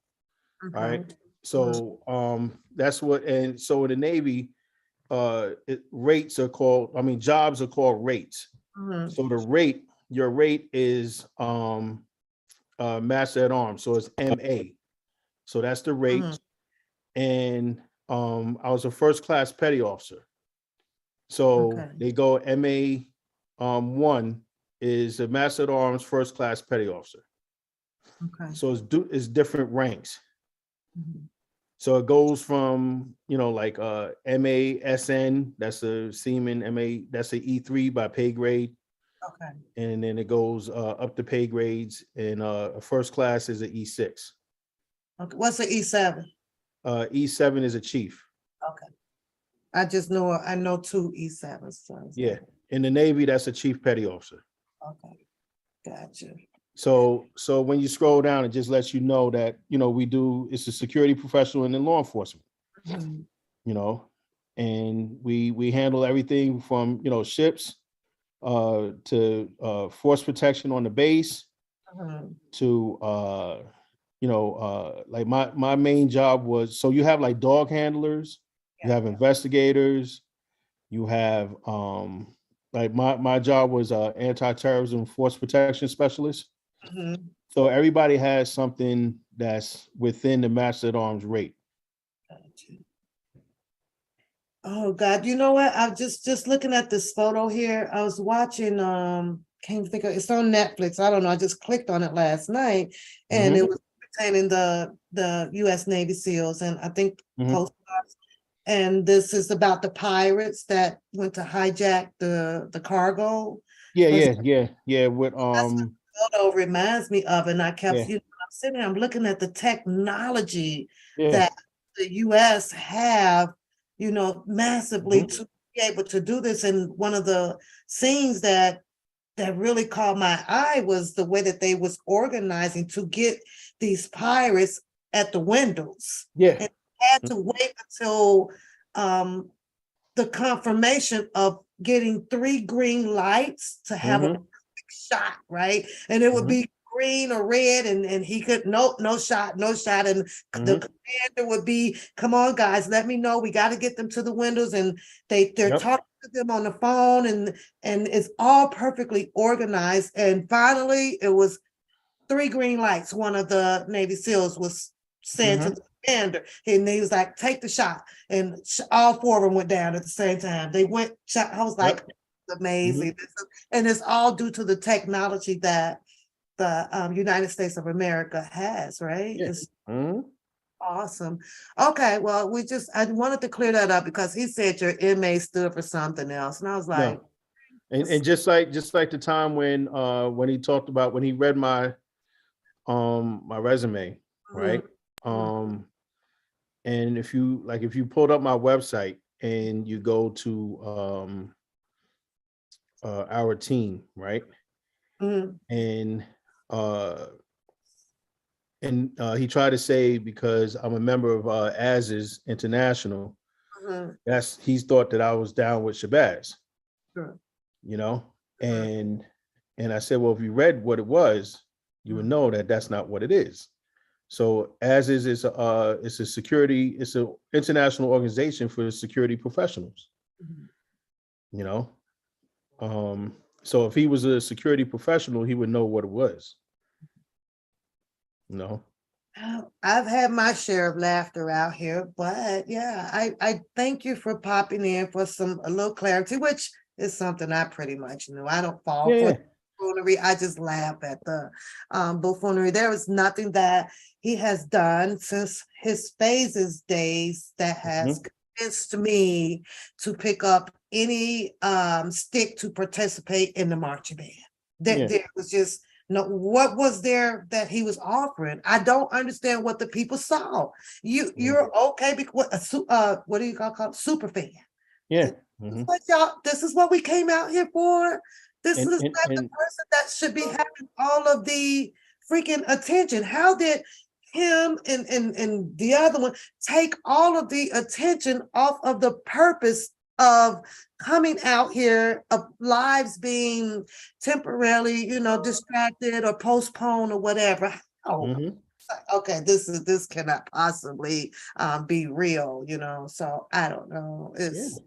It's just weird, and I'm still going to be laughing. So if you ever pop in, don't mind me. I'm over here. I'm just having a good time, but crazy. I salute you, and I thank you for coming in. I don't know if we have any more questions.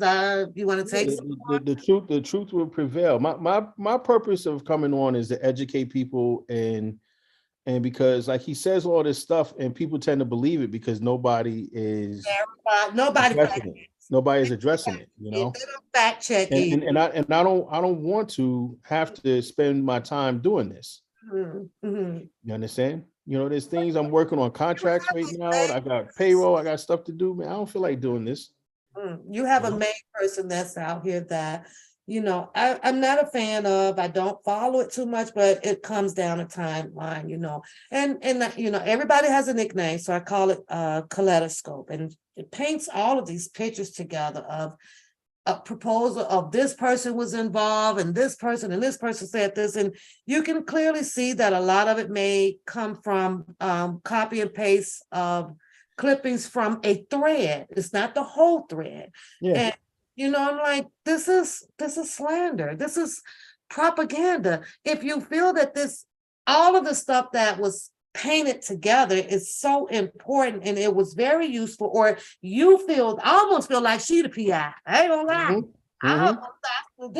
This woman here must be the PI.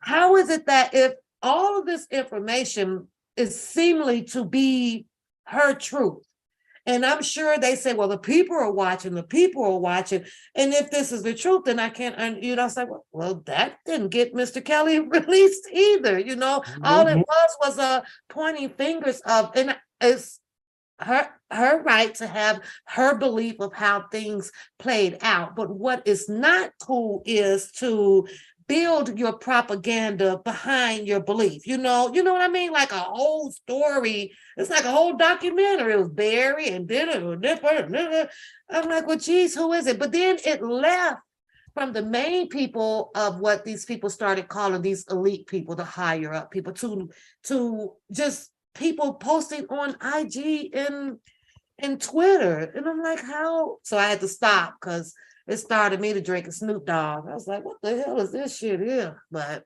it's hold on. I got something for you. Okay. All right. There you go. All right. Oh, that's nice. I need an office. Oh, look at I see the flag back there. Hold up. You remember that? Remember this? Oh, what is that? This is the infamous virtual background that people have been talking about, that I'm fake because the people that's behind me are not moving.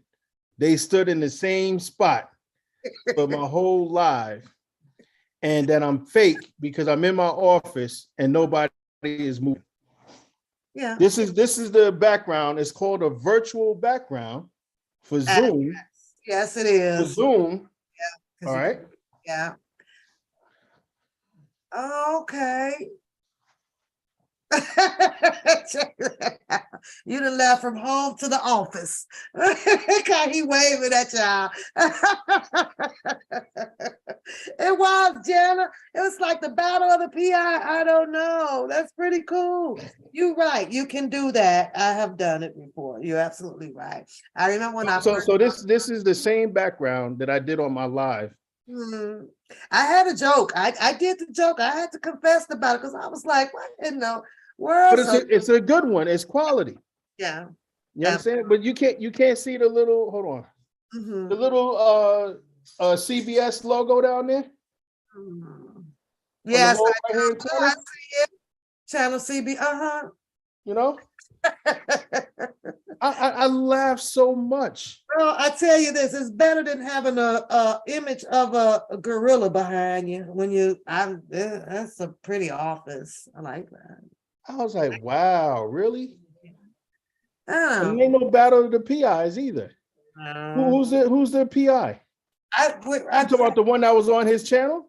No, this is a different, well, it kind of be on this channel, but it's just a person that kind of stood out as if they were solving a major crime scene, and it was just, it was just her perspective, I believe. So, and it was for others to, think what you want to think, but to me, it just became another big distraction, entangling the minds and the thoughts when people were actually, really into trying to, just get to the bottom of this, of how this all happened to this guy and the people that were really involved. When, look at that, look like Teddy, albino, a white Teddy.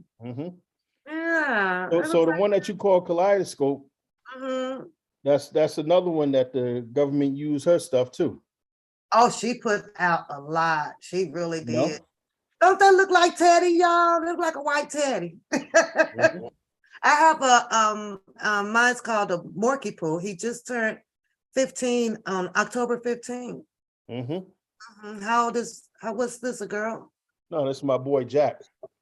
Oh, that's Jack. Yeah, I gave my dog. Yeah, he Teddy. got he's 3. Oh, he's a baby. Teddy is, my dog. Oh, but that looks like Teddy. I don't even know where he mama. Oh, wow. Oh, she's pudgy. She's more pudgy. Yeah. Hey, look, Bella. Come back off your virtual screen so I can see him. Oh, that's a girl. Yeah, that's Bella. She look lazy. She's tired. It's bedtime. Oh yeah, and you know what? They sleep all night. Teddy sleeps straight through. She was like he done been to work. She was asleep. And you got 7. Yeah, she's the mother. I know you got a reward card at Mounds. Yeah, she's the mother. Oh, okay. So we kept her. Okay. She had puppies, and we cool. kept the puppies. Yeah. Yep. Okay. And you kept her. Yep. I don't know about no 7 dogs. What do you think about that? What is it? The torso? What's his name? Like that? That dog, the Corso? Yeah. The Corso? Yeah, they big. You got to have space, though. I got space. I was thinking about it. They're on the list. I don't know. You got a big yard? Yeah. Yeah. So you gotta have a lot of space. Yeah. But those aren't like outside dogs though. Yeah. I got these are Shih Tzus. Yeah, and that's my problem. I don't want an outside dogs. I don't like it all that stuff bringing back in the household and the inside dogs. We got no space. We got 2 acres of property. Yeah. And you're in New York. Yeah. You like New York? It's too busy. I don't like New York. Well, I don't like a lot I'm of in what they traffic. call the country. Yeah, and that's one of my reasons why I left Chicago, because I just didn't like the traffic. It just got on my nerves, big space, Mhm. and I couldn't do it no more. It's like, nope, I ain't sitting on no Eisenhower for no hour and a half no more. I don't want to do that no more, so I left. Yeah, I can't wait for the spring to come so I can go out and see my cousins in Detroit. Oh, okay, cool. Yeah. Detroit. All right. Well, I don't know if you want to take some questions or what do you want to do, or you don't look tired. I know I explained because I'm up a lot. I'm up late. Okay. And I can drop the phone number. You guys can call in. He'll take a few questions for you guys and make them make sense. I ain't Yeah. asking no crazy questions until he leaves. Then we gonna get you. And in full transparency, I called Dana's channel earlier when he had his little guest over there. Oh no, he said he hung up. He said, "Oh no, you want to play on the phone?" So he hung up. He didn't even take my call. He didn't answer it. Why won't he just take your call? He Why? knows I'm gonna give him the truth. Oh geez, what's going That's on? his little game. Oh, DJ in the chat. Okay. No. Minnie has a question. She says that she wants to ask you, how do you feel about Mr. Kelly's appeal? I feel good about it. Feel good about The it. New York appeal, yeah. Mhm, You got a good attorney, very good attorney on there. mhm. And I was sitting in the court every day listening to testimony. And I was just sitting there every day asking, like, all right, so where's the crime? Mhm. Yeah. Where's the crime? If somebody felt that they were mistreated or, Mhm. it was all relationship shit. Mhm. Pretty much. You understand? That's what it was. I just had a problem with them all screaming, well, that's my man, and I liked him, and he's a good person, but Yeah. why are you on the stand again? Yeah. I just didn't get that.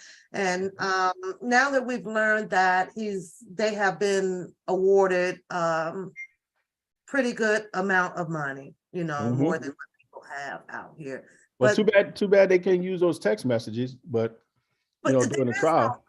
And second, But the money thing, what I would recommend, never mind. I ain't even gonna say it. I thought that there's usually hardly ever no payout until the appeal is, if he's appealing the case. Oh yeah.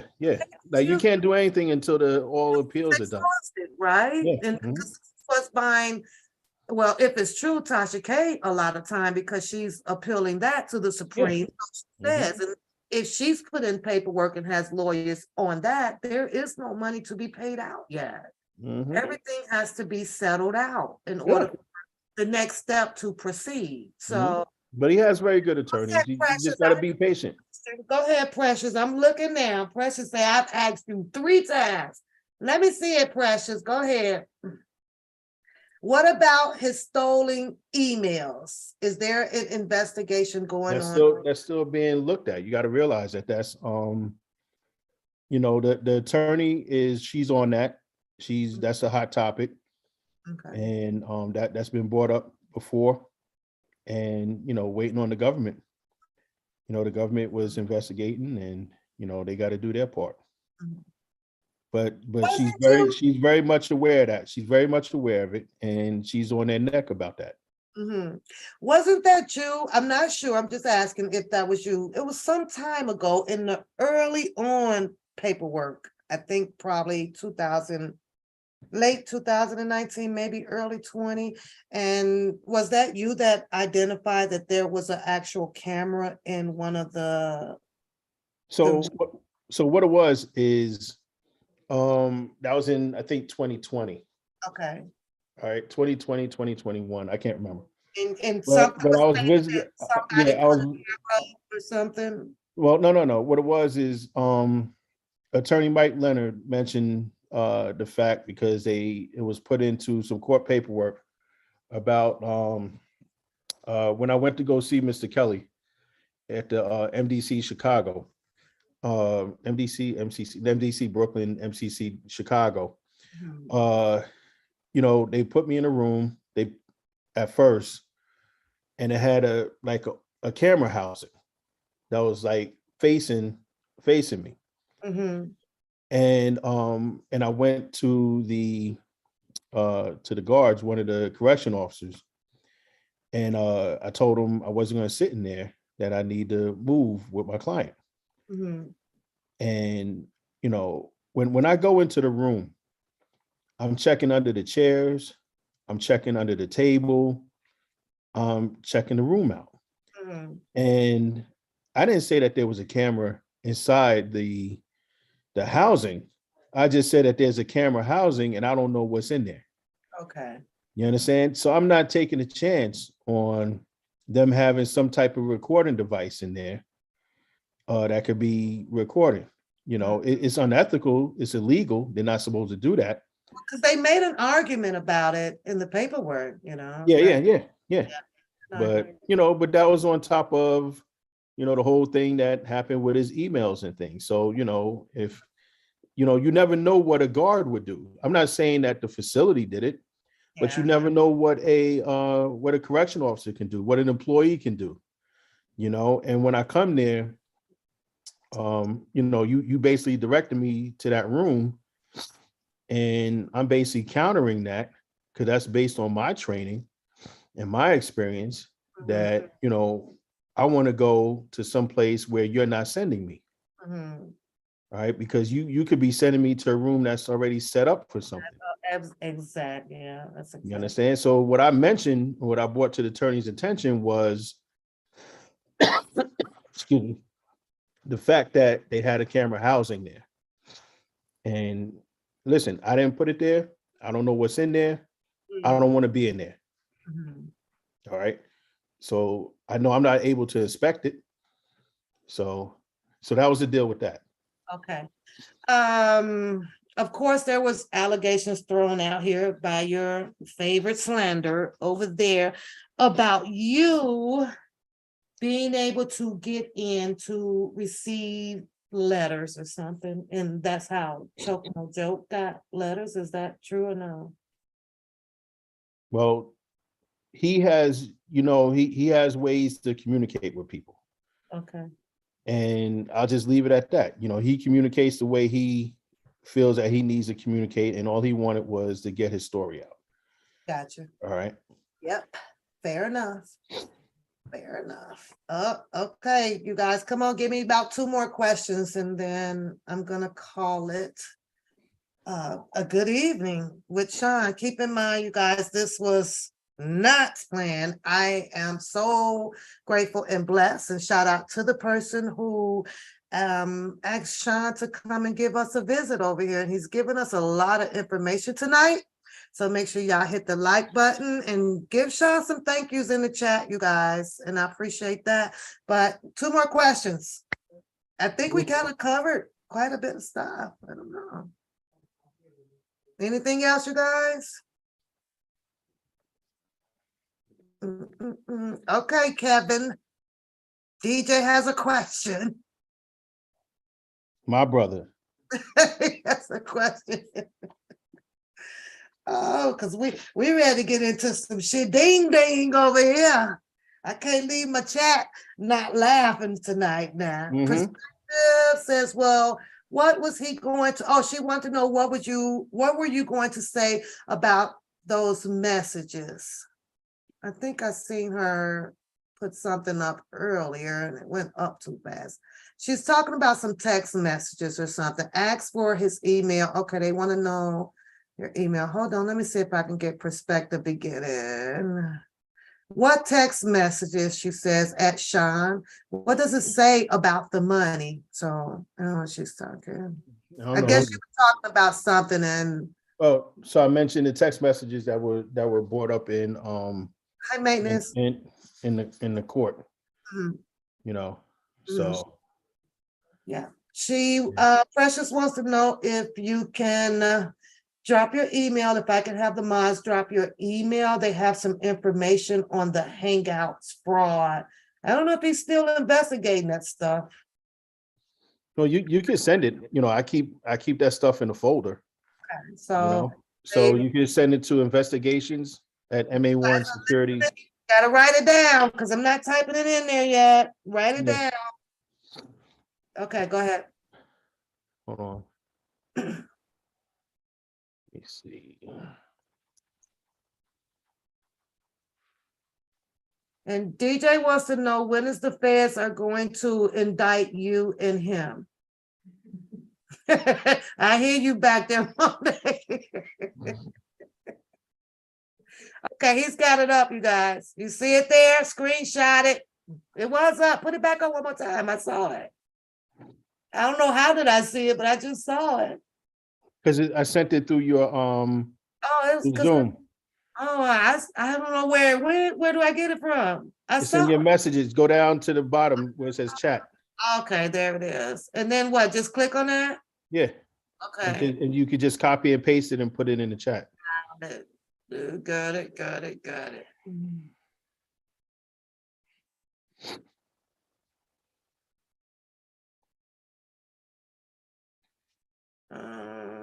Okay, let me see if I can get it in the chat now.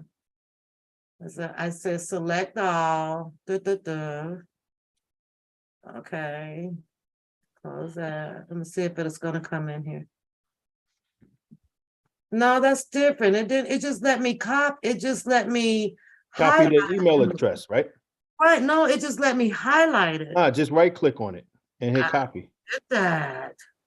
It might not even be there now. You go in the chat, right click. I see it. Investigations at MA1security.net. Right, but when I right click, it's just mine just say select all. So it doesn't let me. Yeah, it doesn't let me copy it. All right. So it's investigations. We're not gonna spend all day. Investigations at MA1security.net. Yeah. So, but yeah, that's what DJ joke was. When are you guys gonna be in that? Shannon, don't be lauding me. You said too bad the message couldn't be used regarding the money. That's what she said. She's going back to your text message or something you were talking about. She said that you said too bad the messages could not be used regarding the money. Regarding the money. Oh, I started to say that? Yeah. I'm sorry, perspective. We kind of done law. We can't. No. I know. That's why I cut myself short, because I didn't want to put out too much information. Didn't want to put out too much information about it. He said he knows what you're talking about. He just didn't. He didn't want to go too in depth with it. That's all. But I'll just give you this tea. In my opinion, when I heard and read about the restitution, the first thing that I said was,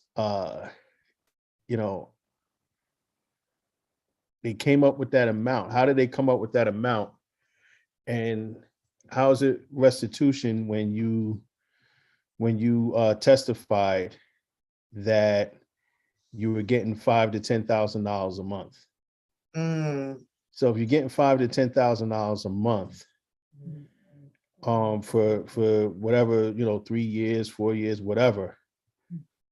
All right. To me, I'm looking at about 120,000 a year, 440,000 over 4 years. And that's just based on her testimony. That's not, how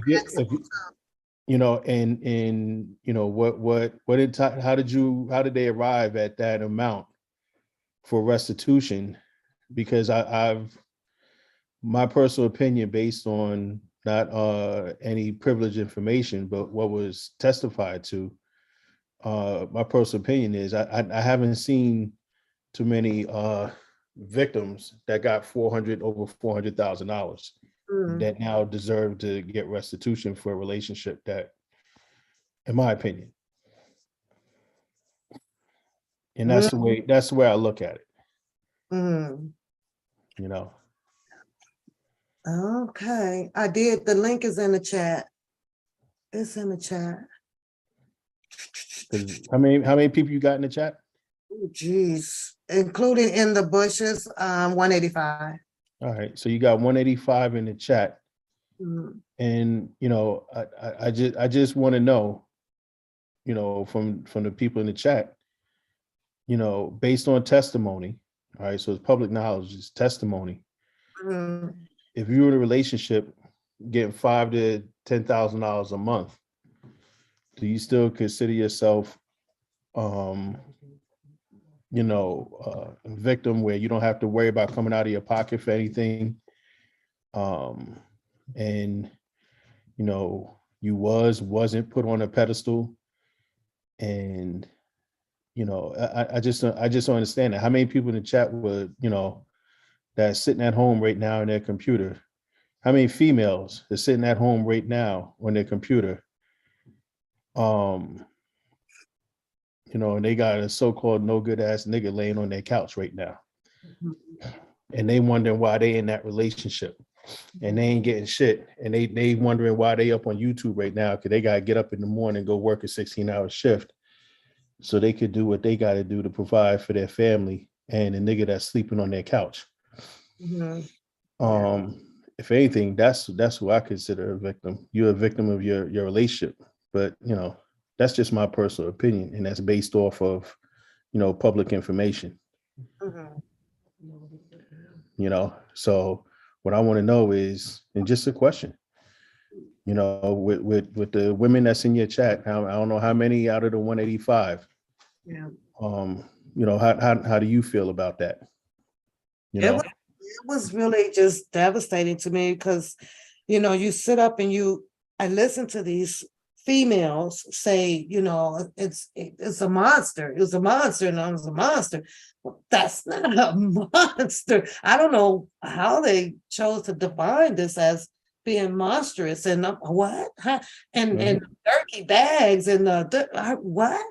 Mm-hmm. And I was like, okay, I don't know who's the craziest, or they both were. The government, you guys know that this is not how you would define what a monster is. A monster was the guy in Ohio that had chained women up and they were actually found by authorities and pregnant and things like that. And then Jeffrey Dahmer and Manson, those are monsters. And I was like, but let me say this also. Let me say this. That when I made that comment, I'm not justifying or trying to condone any allegations of abuse. If there's any women out there in the chat, if they are victims of domestic violence and they continue to stay in a relationship for whatever reason, that's on them, and I don't condone any abuse. All right, I've dealt with domestic violence victims, my whole career. All right, I'm not condoning that, and I don't want to send that message out. But the thing that makes this, that just draws questions is that if you feel like that and you are living a certain lifestyle, was that lifestyle, people deal with a relationship or whatever negativity or negative sides of the relationship for whatever reason. Right, both men and women. All right, but that's, in my opinion, that's just it's like having your cake and eat it too. You understand? If circumstances were different, I would probably look at it different. But like I said, my opinion is not based off of anything that's privileged information. My opinion is based off of what was testified to. You understand? And that's what my opinion is based off of. Sitting there listening to testimony. And I'm just sitting there like, all right, so this is relationship stuff. Like I said before, relationship stuff. I've never seen relationship stuff go into the federal court. You understand? I've seen domestic violence victims. I've seen domestic violence offenders. And I'm not saying that was the case here. I'm saying if that was the case, in my opinion, that the federal court was not the venue for that. And based on me sitting there every day and looking at that, I didn't see that. You know, it's the fact that he did say, I'm not a perfect man. Mhm. Yeah. Nobody is. Not a perfect man. So that there told me that, you know what, there could be possibilities of a typical argument or, you know, just the pettiest It's relationship stuff that people, stuff that trials and tribulations of a relationship. day in, You day know? out. All right, DJ, you're up. What do you want? How Oh. you doing tonight? And welcome to the panel. Man, how y'all doing? Can y'all hear me? Yeah, we're good. Mm-hmm. You hear me? How y'all doing? What's going on, my brother? What's going on, Sean? Not much. I got a question for you. What's up? Since it is said, can you hear me? Yeah. Since it is said that you was indicted, why you still free?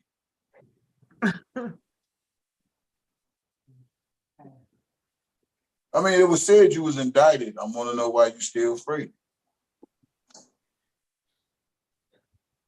I'm not free. Oh, you know? No. I'm married. Oh, I'm under house arrest right now. That's a good, oh. good answer. Once I brought my ass in the house, that's it. Until I get off of house arrest at 7 a.m. in the morning. Hey, man. Well, I got another question. The feds knocked on my door today, and they gave me a house arrest box. Uh-huh. And they told me to not go outside until the fraud investigation is clear. Uh-huh. And I told the feds when they knocked on my door to, I told them I've been free 27 years. I'm not going nowhere. Why is they bringing me a house arrest box? And why did they listen to that internet dude? And they told me. So what they need to do, what you need to do, my brother, is take that house arrest box and put it right next to your jukebox that you was carrying in that video. All right. And get you a good playlist and do you some verses. Yep. Jump up and down on the bed. So can they see me? I say we need to put our talents together, brother. All right. And what we need to do is put our talents together and do a verses. That's what I think that we should do. Well, what talent what's your talent, Sean? What you bebop, what do you do? Let me hear. What do you give us a sample? To all the killers and $100 billers. For real, niggas who ain't got no feelings. See? You got to get with them. What's your sample? You got to get that. That's my deep. See, we talking about shook ones. You ain't a crook, son. What, Pat? Can you see me? Yeah, I see that cone head. I was trying to tell it. I gotta tell it. What they said. What can I give y'all my talent? Wait, hold on. Let me see if you can rebuttal to this one, DJ. Hold on, because this allegedly you've been implemented in a rap. So can you freestyle to this as a rebuttal? Hold on, let me pull it up for you. Hold on. Let me see. Oh, okay. Pull it up. Let me see. I want to know how you would respond to this. Because I was like, oh, geez, hold on. Apparently there's a ghost writer out here. You know, I'm sure you're aware of it by now. But there's a ghost writer. No, You're not. I was implemented in a rap or something, you said? Allegedly, you know, the name, I have to let you hear it. Where did I put it at, y'all? It's gone. Is it gone? Yeah, I want to hear it.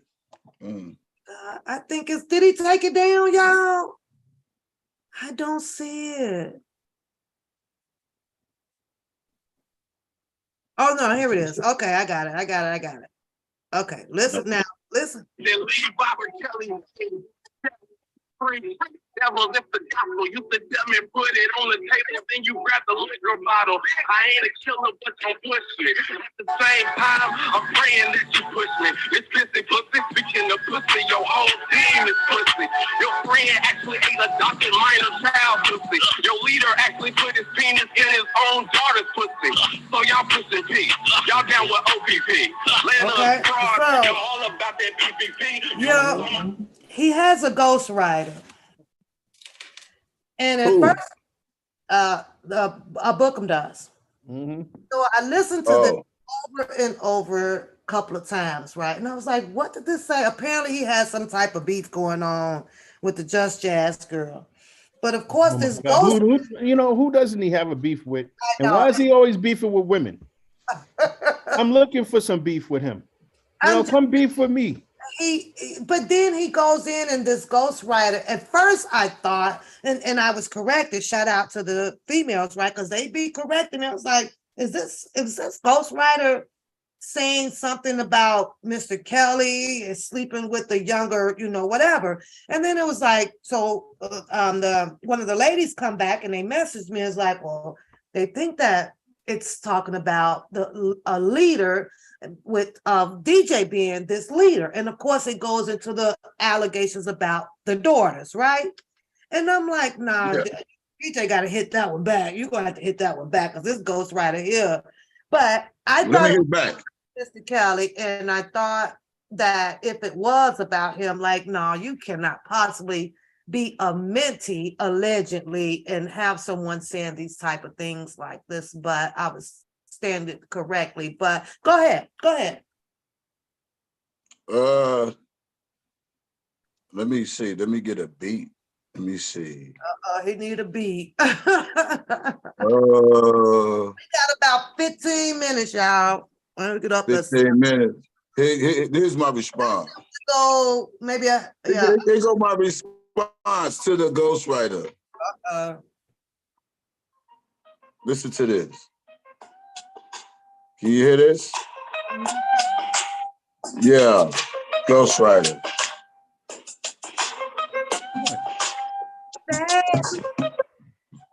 Yeah, ghostwriter.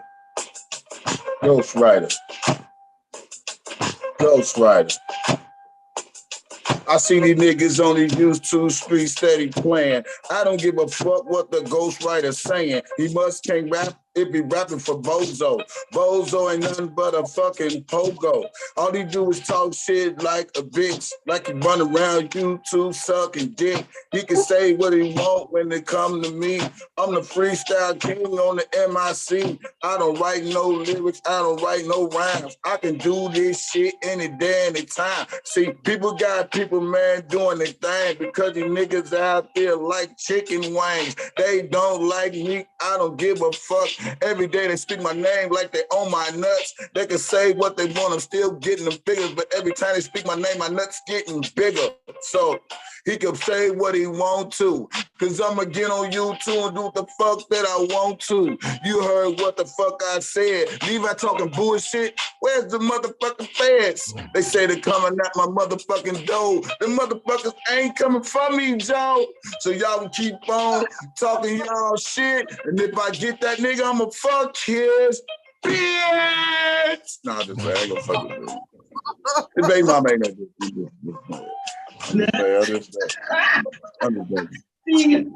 I'm just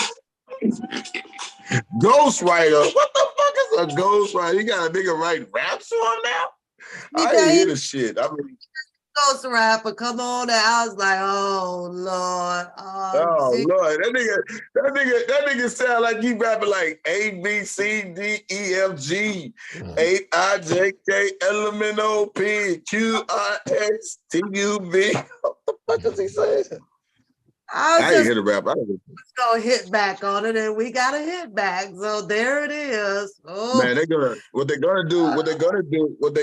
gonna make me famous, man, with all this. So I'm just waiting, man. I mean, I could have sworn somebody was knocking on my door this morning, and I'm like, is that the feds? Nah, that can't be the Fed knocking on my door.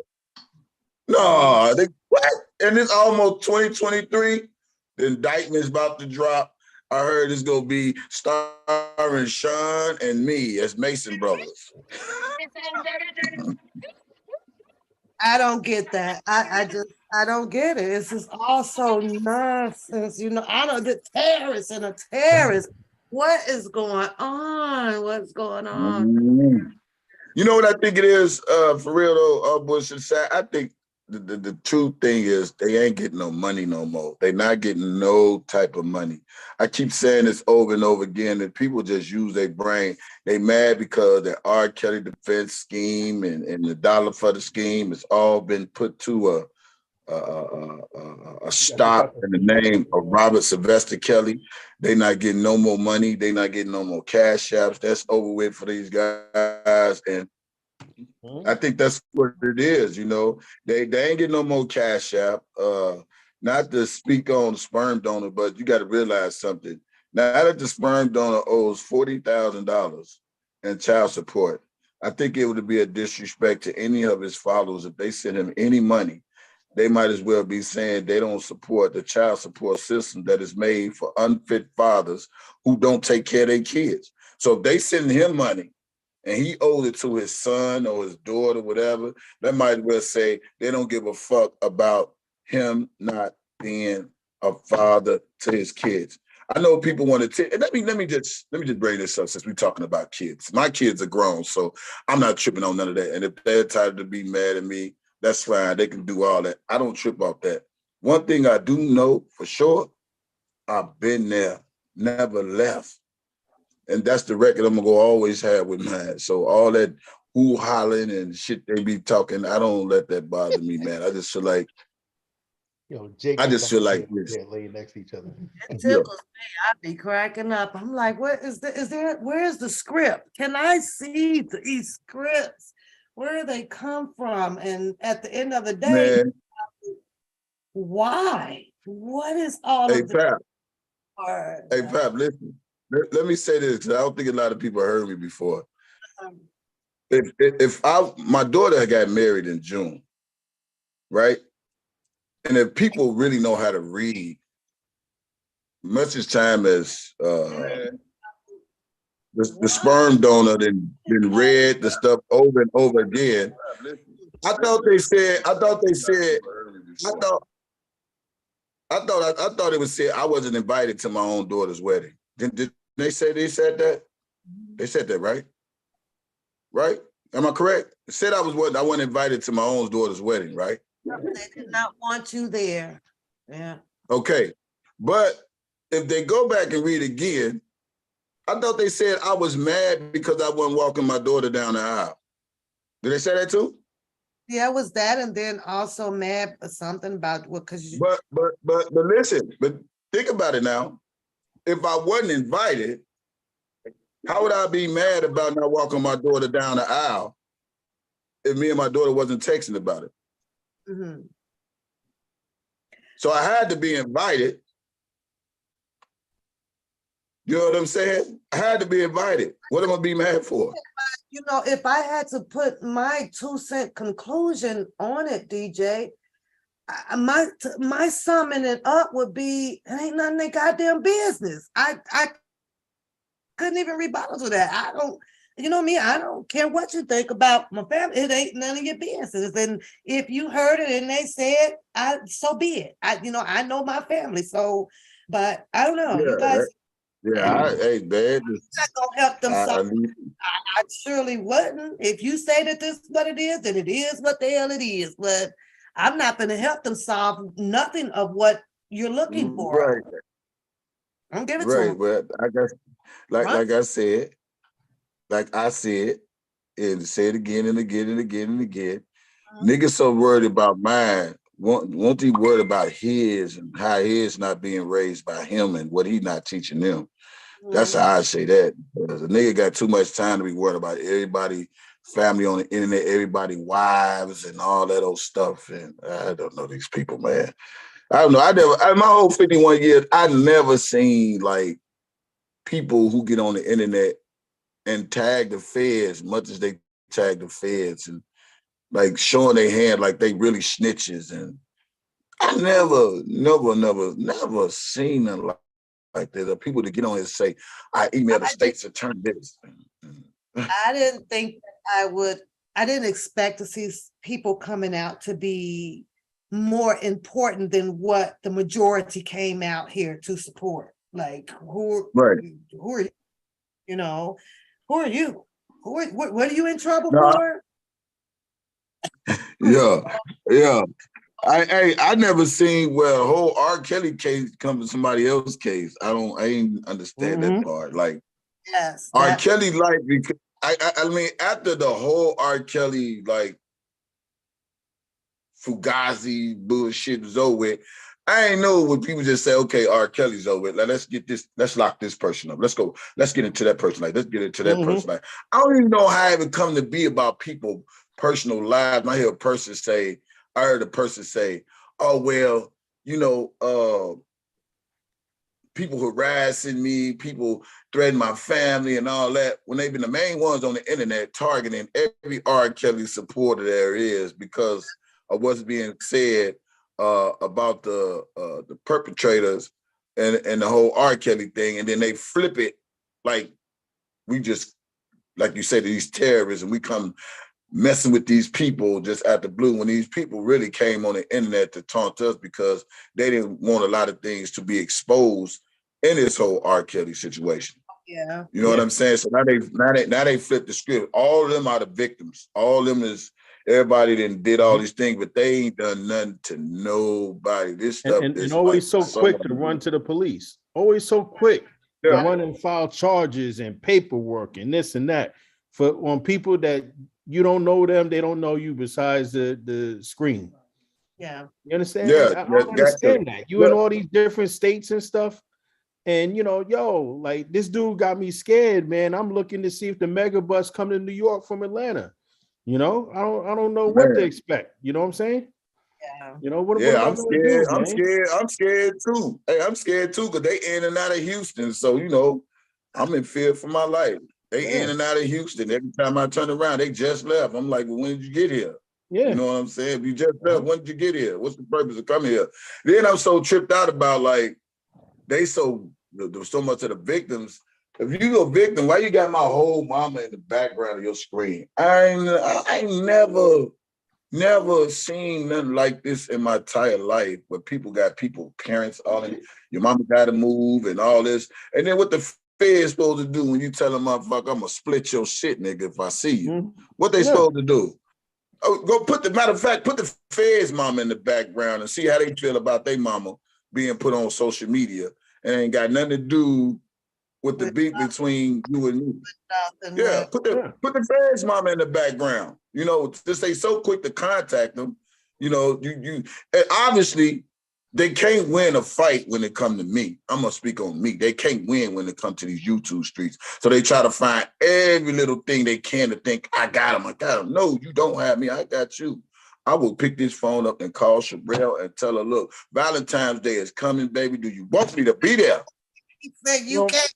He said you can't have his baby mama. He wants you to leave. I will call Sherelle and ask her, does she want me to come to Philly and bring us up a Valentine's Day? Boy. My thing is yo, I offer this dude a free trip to New York. Everybody to come and crack my face. I told you I'm gonna put you up in the Marriott, bro. I'm gonna fly you up. I want you to be comfortable. Because I don't want you to say that I put you in the Motel 6, the bed was uncomfortable, your back was hurting, and you got up and you couldn't do your thing, man.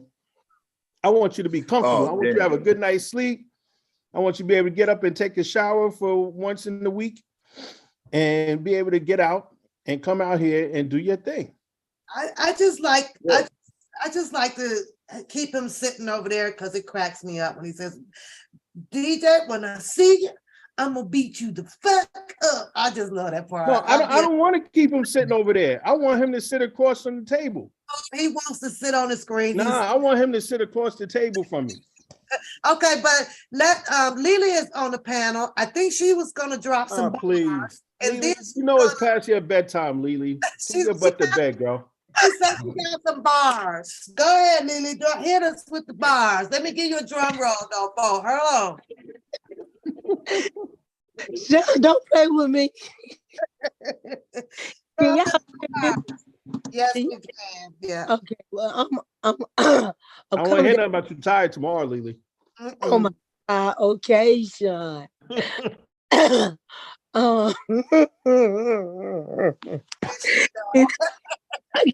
Oh, that laugh. Oh my God. That fucking laugh. Where did you get that laugh from? I had it on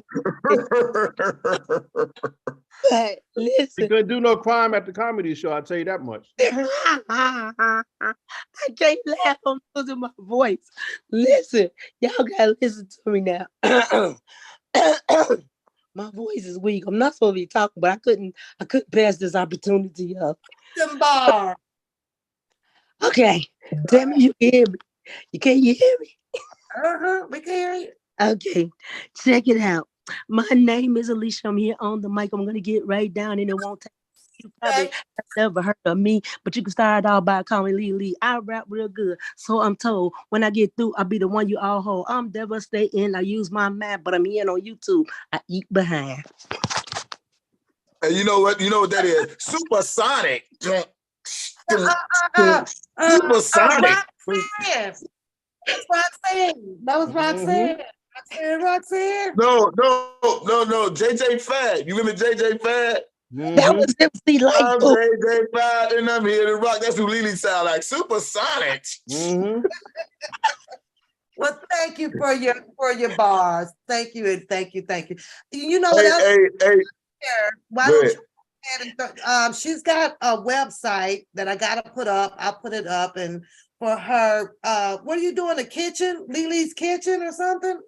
Yeah, that's on hold right now. I'm waiting to get my brother home, and I get back to that. Okay, well, let me know. Keep me in. What's going on, Forensic?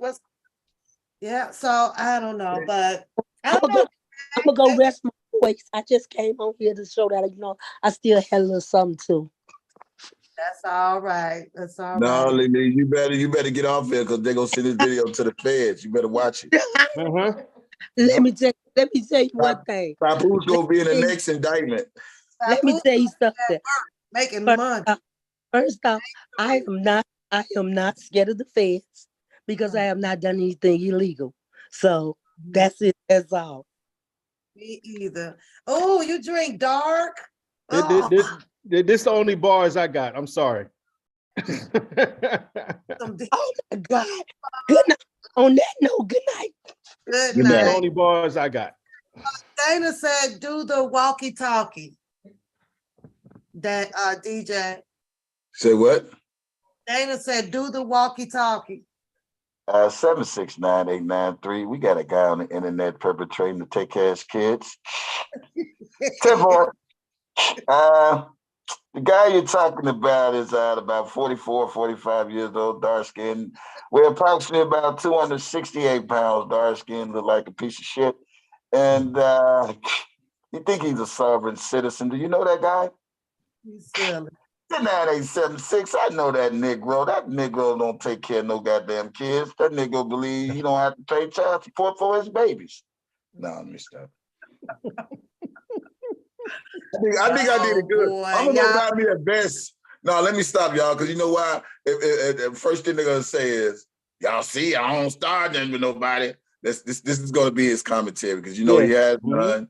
This is gonna be his commentary. You see, I don't start nothing with nobody, but when I started, I'm the Grand Reaper. Oh Lord. I did the birthday, he gonna come with some commentary, y'all. It's gonna be he has none. But I'm gonna say this. Listen, Pap, I'm gonna say this, and then I'm gonna get off the line. I never could understand could understand how a person throw some shit out there, do all the shit they've been doing, and then when it turns onto them, they cry victim, and then say somebody exploiting somebody, and you've been doing the most exploiting for the last 3 years now, and then because the tables is finally turned, and then you ain't, like I said, I'm gonna keep saying this again. You ain't getting no money off the internet. You only can try to get money with some views now because everybody know you owe child support. And if my message is don't send them no cash outs, period. If you do, you is helping him saying, hey, you know what? I am a sovereign. I don't need to pay child support. I don't need to take care of my son, my daughter, nobody. You know, so that's gonna be my message. Don't send them no cash out. That the same way they say that hurt R. Kelly is money, the same way it's gonna hurt him. Don't send him no goddamn money. Say his is going up, but he don't give a damn what you say.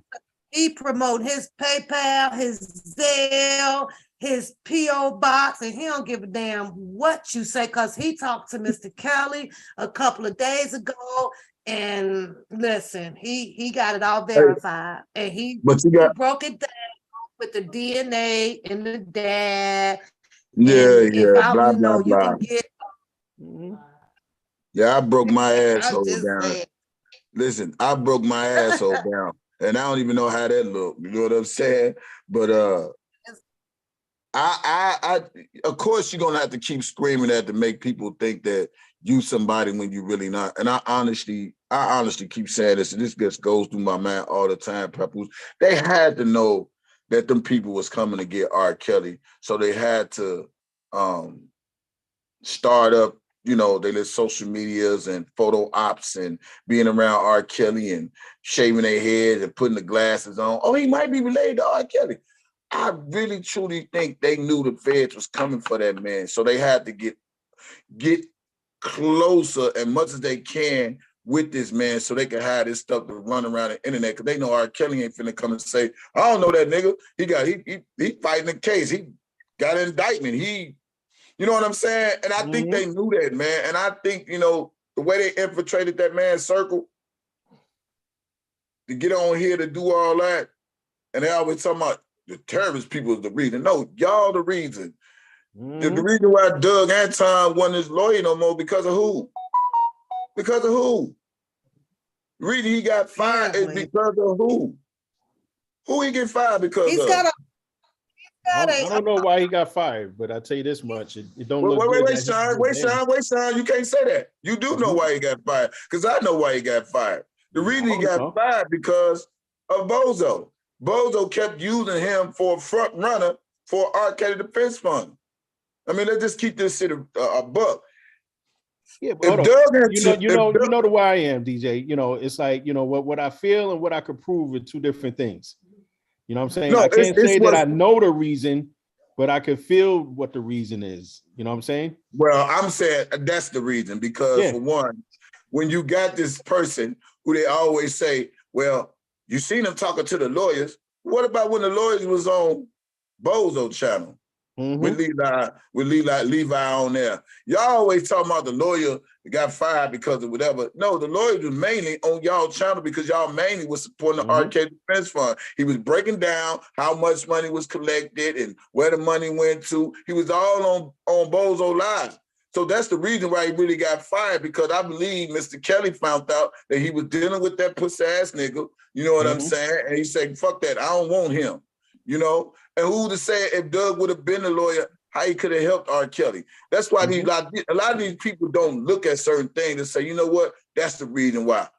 Dude was jocking the lawyers too much. And I played it again the other day when he was trying to get in on Greenberg. Remember I played the part where he say, oh, y'all be careful. I'm going to be talking to Greenberg. You know, that scheme and scam and shit, like you trying to get in close with these lawyers, you know, to sham this man case. So when all these people try to talk about us, me, Devo, and all the people that was trying to support this man doing rallies, look at these clowns and listen to what these clowns be saying. His whole goal was to get in good with these lawyers, pretend like he was just that close, you know, like he was Keith or Darius and all that, and he was really a nobody. He put on the front screen. He put on the big old front screen for the R. Kelly supporters to woozy them over, to make him seem like he's really this guy and he's a nobody. I keep telling you. And it was supposed to be flown up to New York to go over the discovery and everything with certain attorneys. It was crazy. Yeah, man. I mean, what attorney though would be in his sane mind to say, yeah, come on, and not even know a person to sit down to do something like that, dog? don't even know the dude, man. What attorney? You said what attorney? What? I don't know one that would do that. Just the out of the blue person, and because you only ones I could think of is a former attorney. I guess so. Yeah, and you know what's so crazy that people don't want to look at the formula of this, man. It's the gathering of all the people to fit your narrative for R. Kelly fans that you is somebody important and you're not. Yeah. That's the whole formula of this whole case. And these people won't look at this and say, you know what, that makes sense. I mean, I don't give a fuck if they don't like me. They don't, I ain't shit, whatever. I'll be whatever. But the facts are right there presented before you, because you got him on the side. Photo op. Look at my guy right here. That Doug is my guy. And then, Greenberg ain't fall for that shit. Greenberg ain't be like, fuck that nigga. I ain't fucking with you, nigga.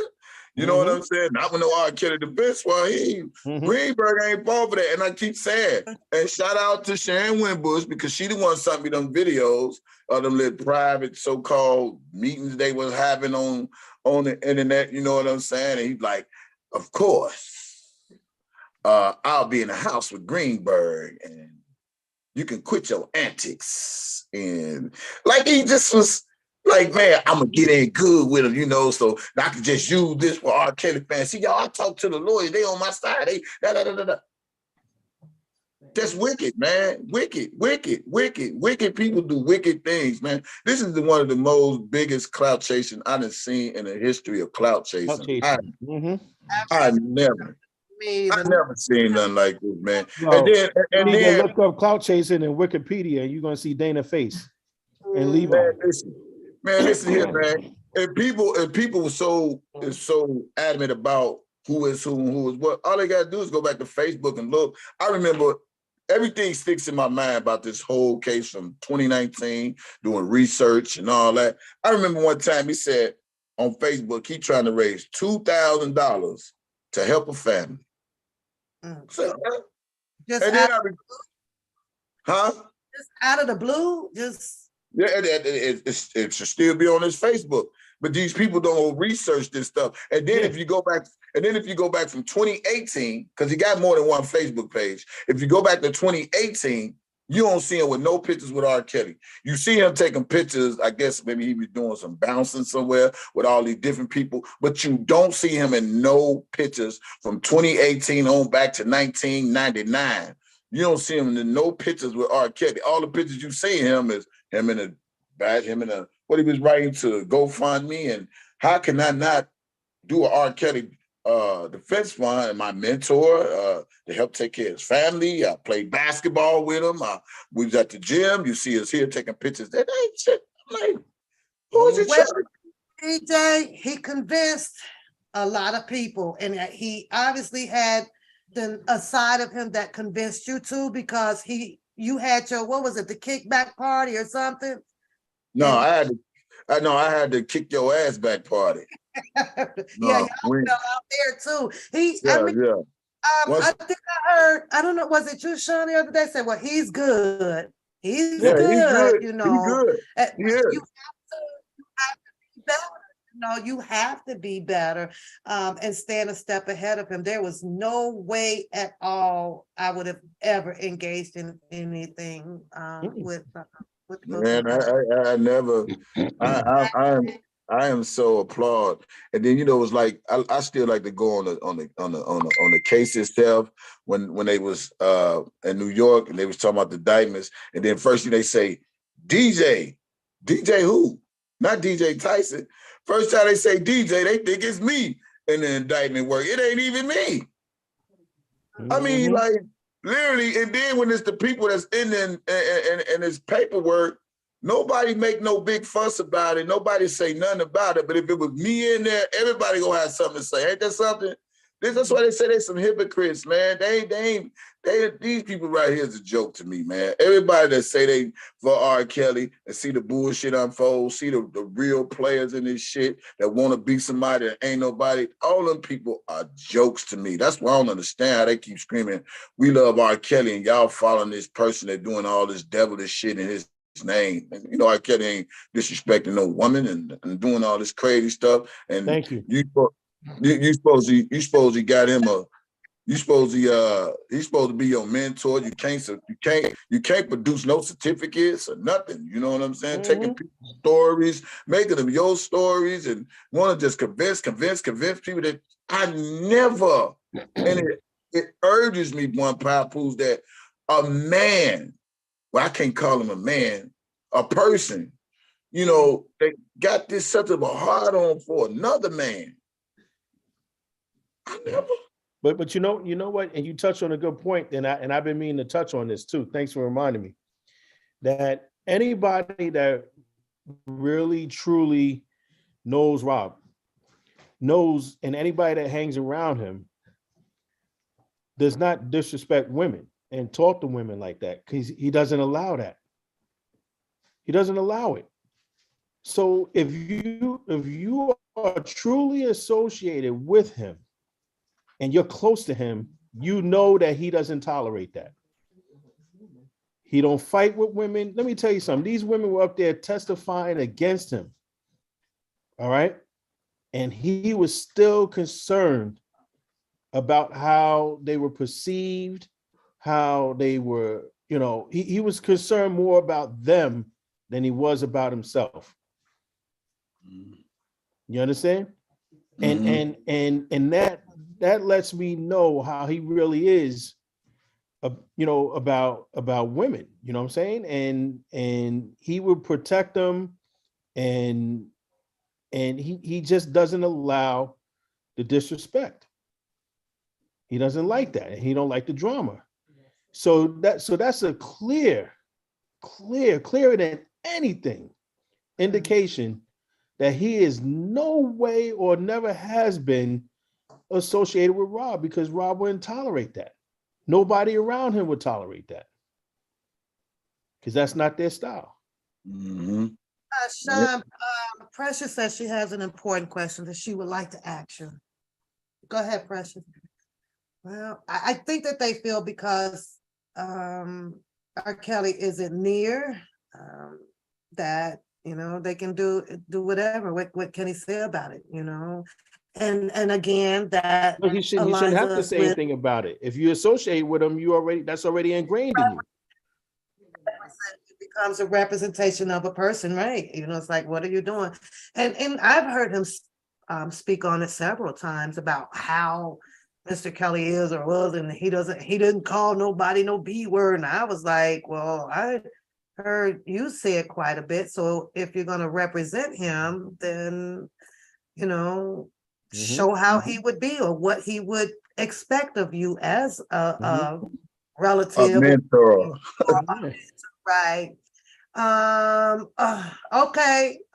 Precious, ask Sean what office is on the 3rd floor of the courthouse in New York. I don't know. I don't know. I would have to look. I don't know. And if y'all notice anything, man, to be, you know, I don't know if people search the internet much as they do, and all the interviews that dude and done with different people and lied to say he knew this and knew that. And then, you know, what's so crazy about the Choke No Joke part is when Choke No Joke decide to want to do some type of thing in front of R. Kelly's house, you heard this guy clearly say to one of his R. Kelly supporters, "We got memories in that house." So what? Yeah, he did. I heard. What type of memories do y'all got? And this is like cloud chasing to the like. Yeah. Like and like somebody said, if somebody really loved R. Kelly and they knew this dude was doing this, somebody would run up and just smack the shit out of this. Say, man, keep his name out your motherfucking mouth, nigga. Yeah. You know what I'm saying? If they was real fan, they'd have put up on it. They like, look, nigga, keep your name. You don't know him, dude. Stop stunning. We gonna fuck your ass up. That ain't the crime for him to beat your ass. Well, it probably is because he's on feds and say, oh, that R. Van did this. But a real nigga that saw a nigga like him that's clout chasing out their homeboy name, a motherfucker really pull up and put that nigga in check. That's why I had the question, what type of friends do Kales have, man, for to not one homeboy could check a nigga like him and say, look, nigga, man, keep dude name out your mouth. That ain't a threat. This dude, stop speaking on dude. He don't know you. But you know what? But like I said earlier, DJ, it's like everybody looked at him as being harmless. You know, he's that dude that you know, he's the jokester. He's goofy. You understand? Yo, that nigga goofy. He goofy. Yo, but he was doing damage. You know what I'm saying? And that's the one. You know? You know what, guys? I got to get up out of here. You got to go to work. Yeah, you got to go to work. Gotta come back. Georgia. Yeah, I'm a worker. DJ. I'm sorry, but I got something for you. I posted. Okay. It's just in my blood, you know, it's just me. DJ, I'm a workaholic, you know. Yeah, I know. Yeah, you know, I don't hate it at all. I'm gonna tell you, it built stability, and it just, I don't know. It makes me makes me feel good knowing I could make some honest money, and it make me feel good knowing I got some money coming. That's what I love, getting up working. I was doing this shit back in Chicago. I love working and eating chicken. You finger chicken, licking that, eating the chicken in the car. The Harold sauce. Harold sauce. He's been eating on his live a little bit more than you have. So. Oh shit, man. So I just want to talk to that dude that he had on there tonight. I want to know who he is. Let's talk to him. You know, because you know, you gonna call me a fraud and everything, that I don't have no credentials, and I don't have this, I don't have that. And you confirming, you saying that a PI is supposed to go out and get 40-something witnesses. Are you kidding me? You know what I'm saying? Then you don't know the criminal justice system then. But wait a minute. Yes, they do, because you was indicted. Yeah. Really? You was indicted. They do. Hey, Sean, now that I know you here, he did that live, and the guy, I don't know who he called or whatever he called, and then he get out and say, yeah, I know real people, blah. But the guy said, can a person fire a person? And the guy said, yes, he can, unless he's been indicted. He switched the whole story around and said, well, he been indicted. I'm like, wait a minute. The man just spoke the truth. And then, and this one, we was live, and I said, well, why you go tell the man? Because see, the thing is this here. He's really not a truth teller.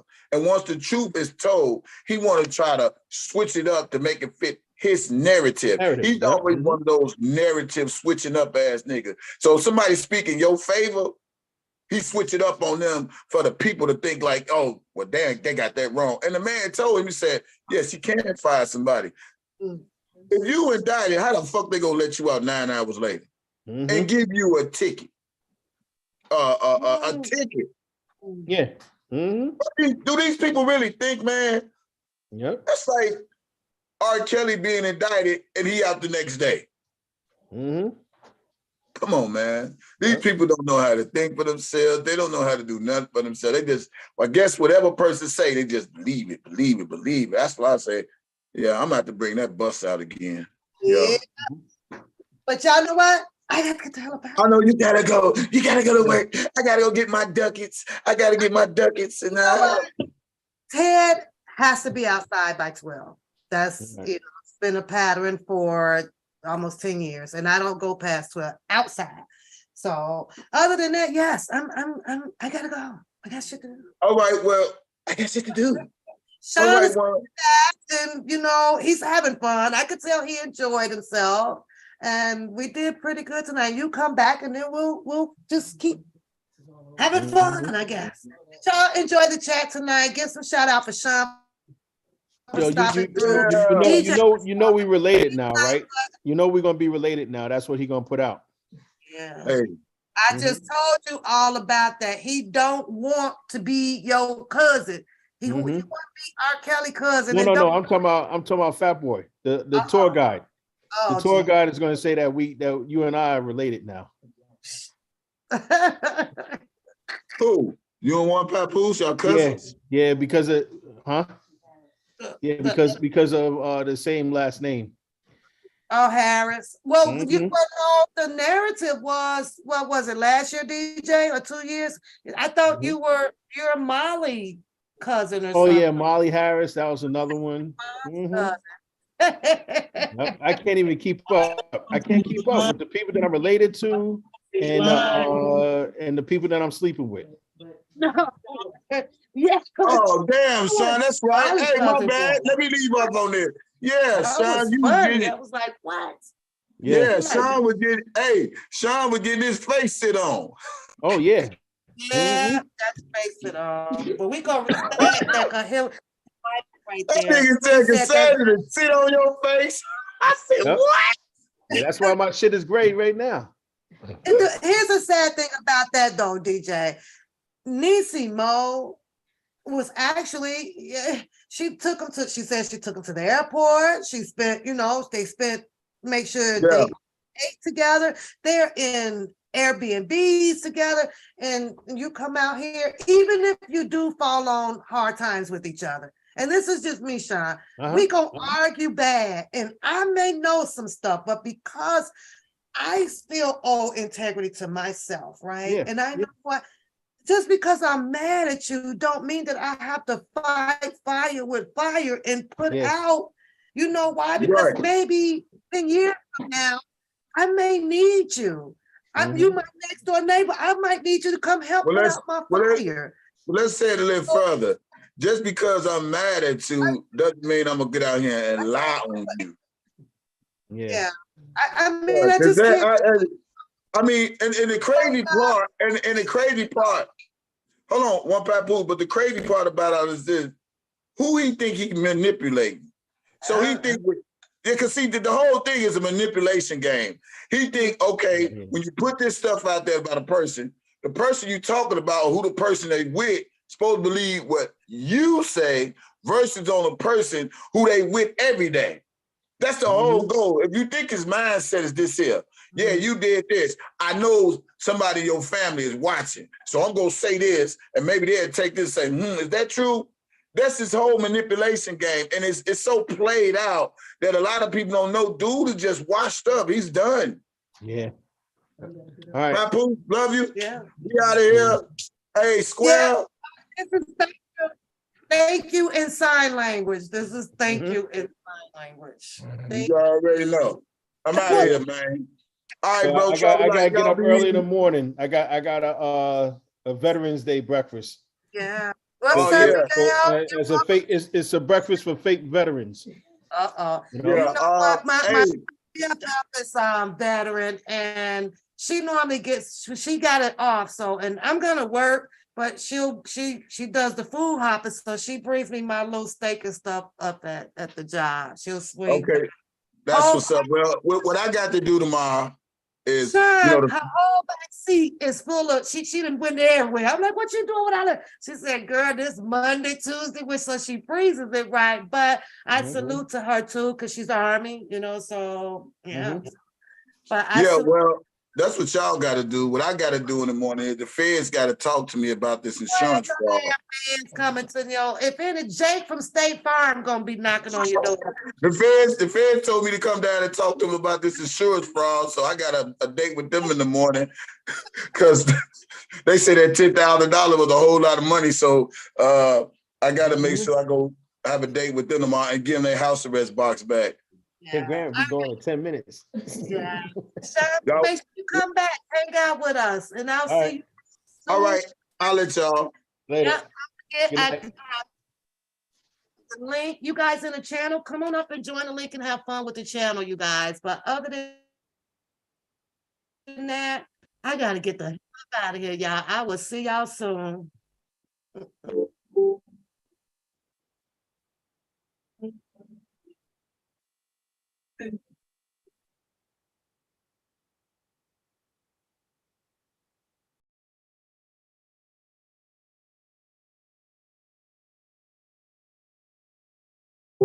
Okay.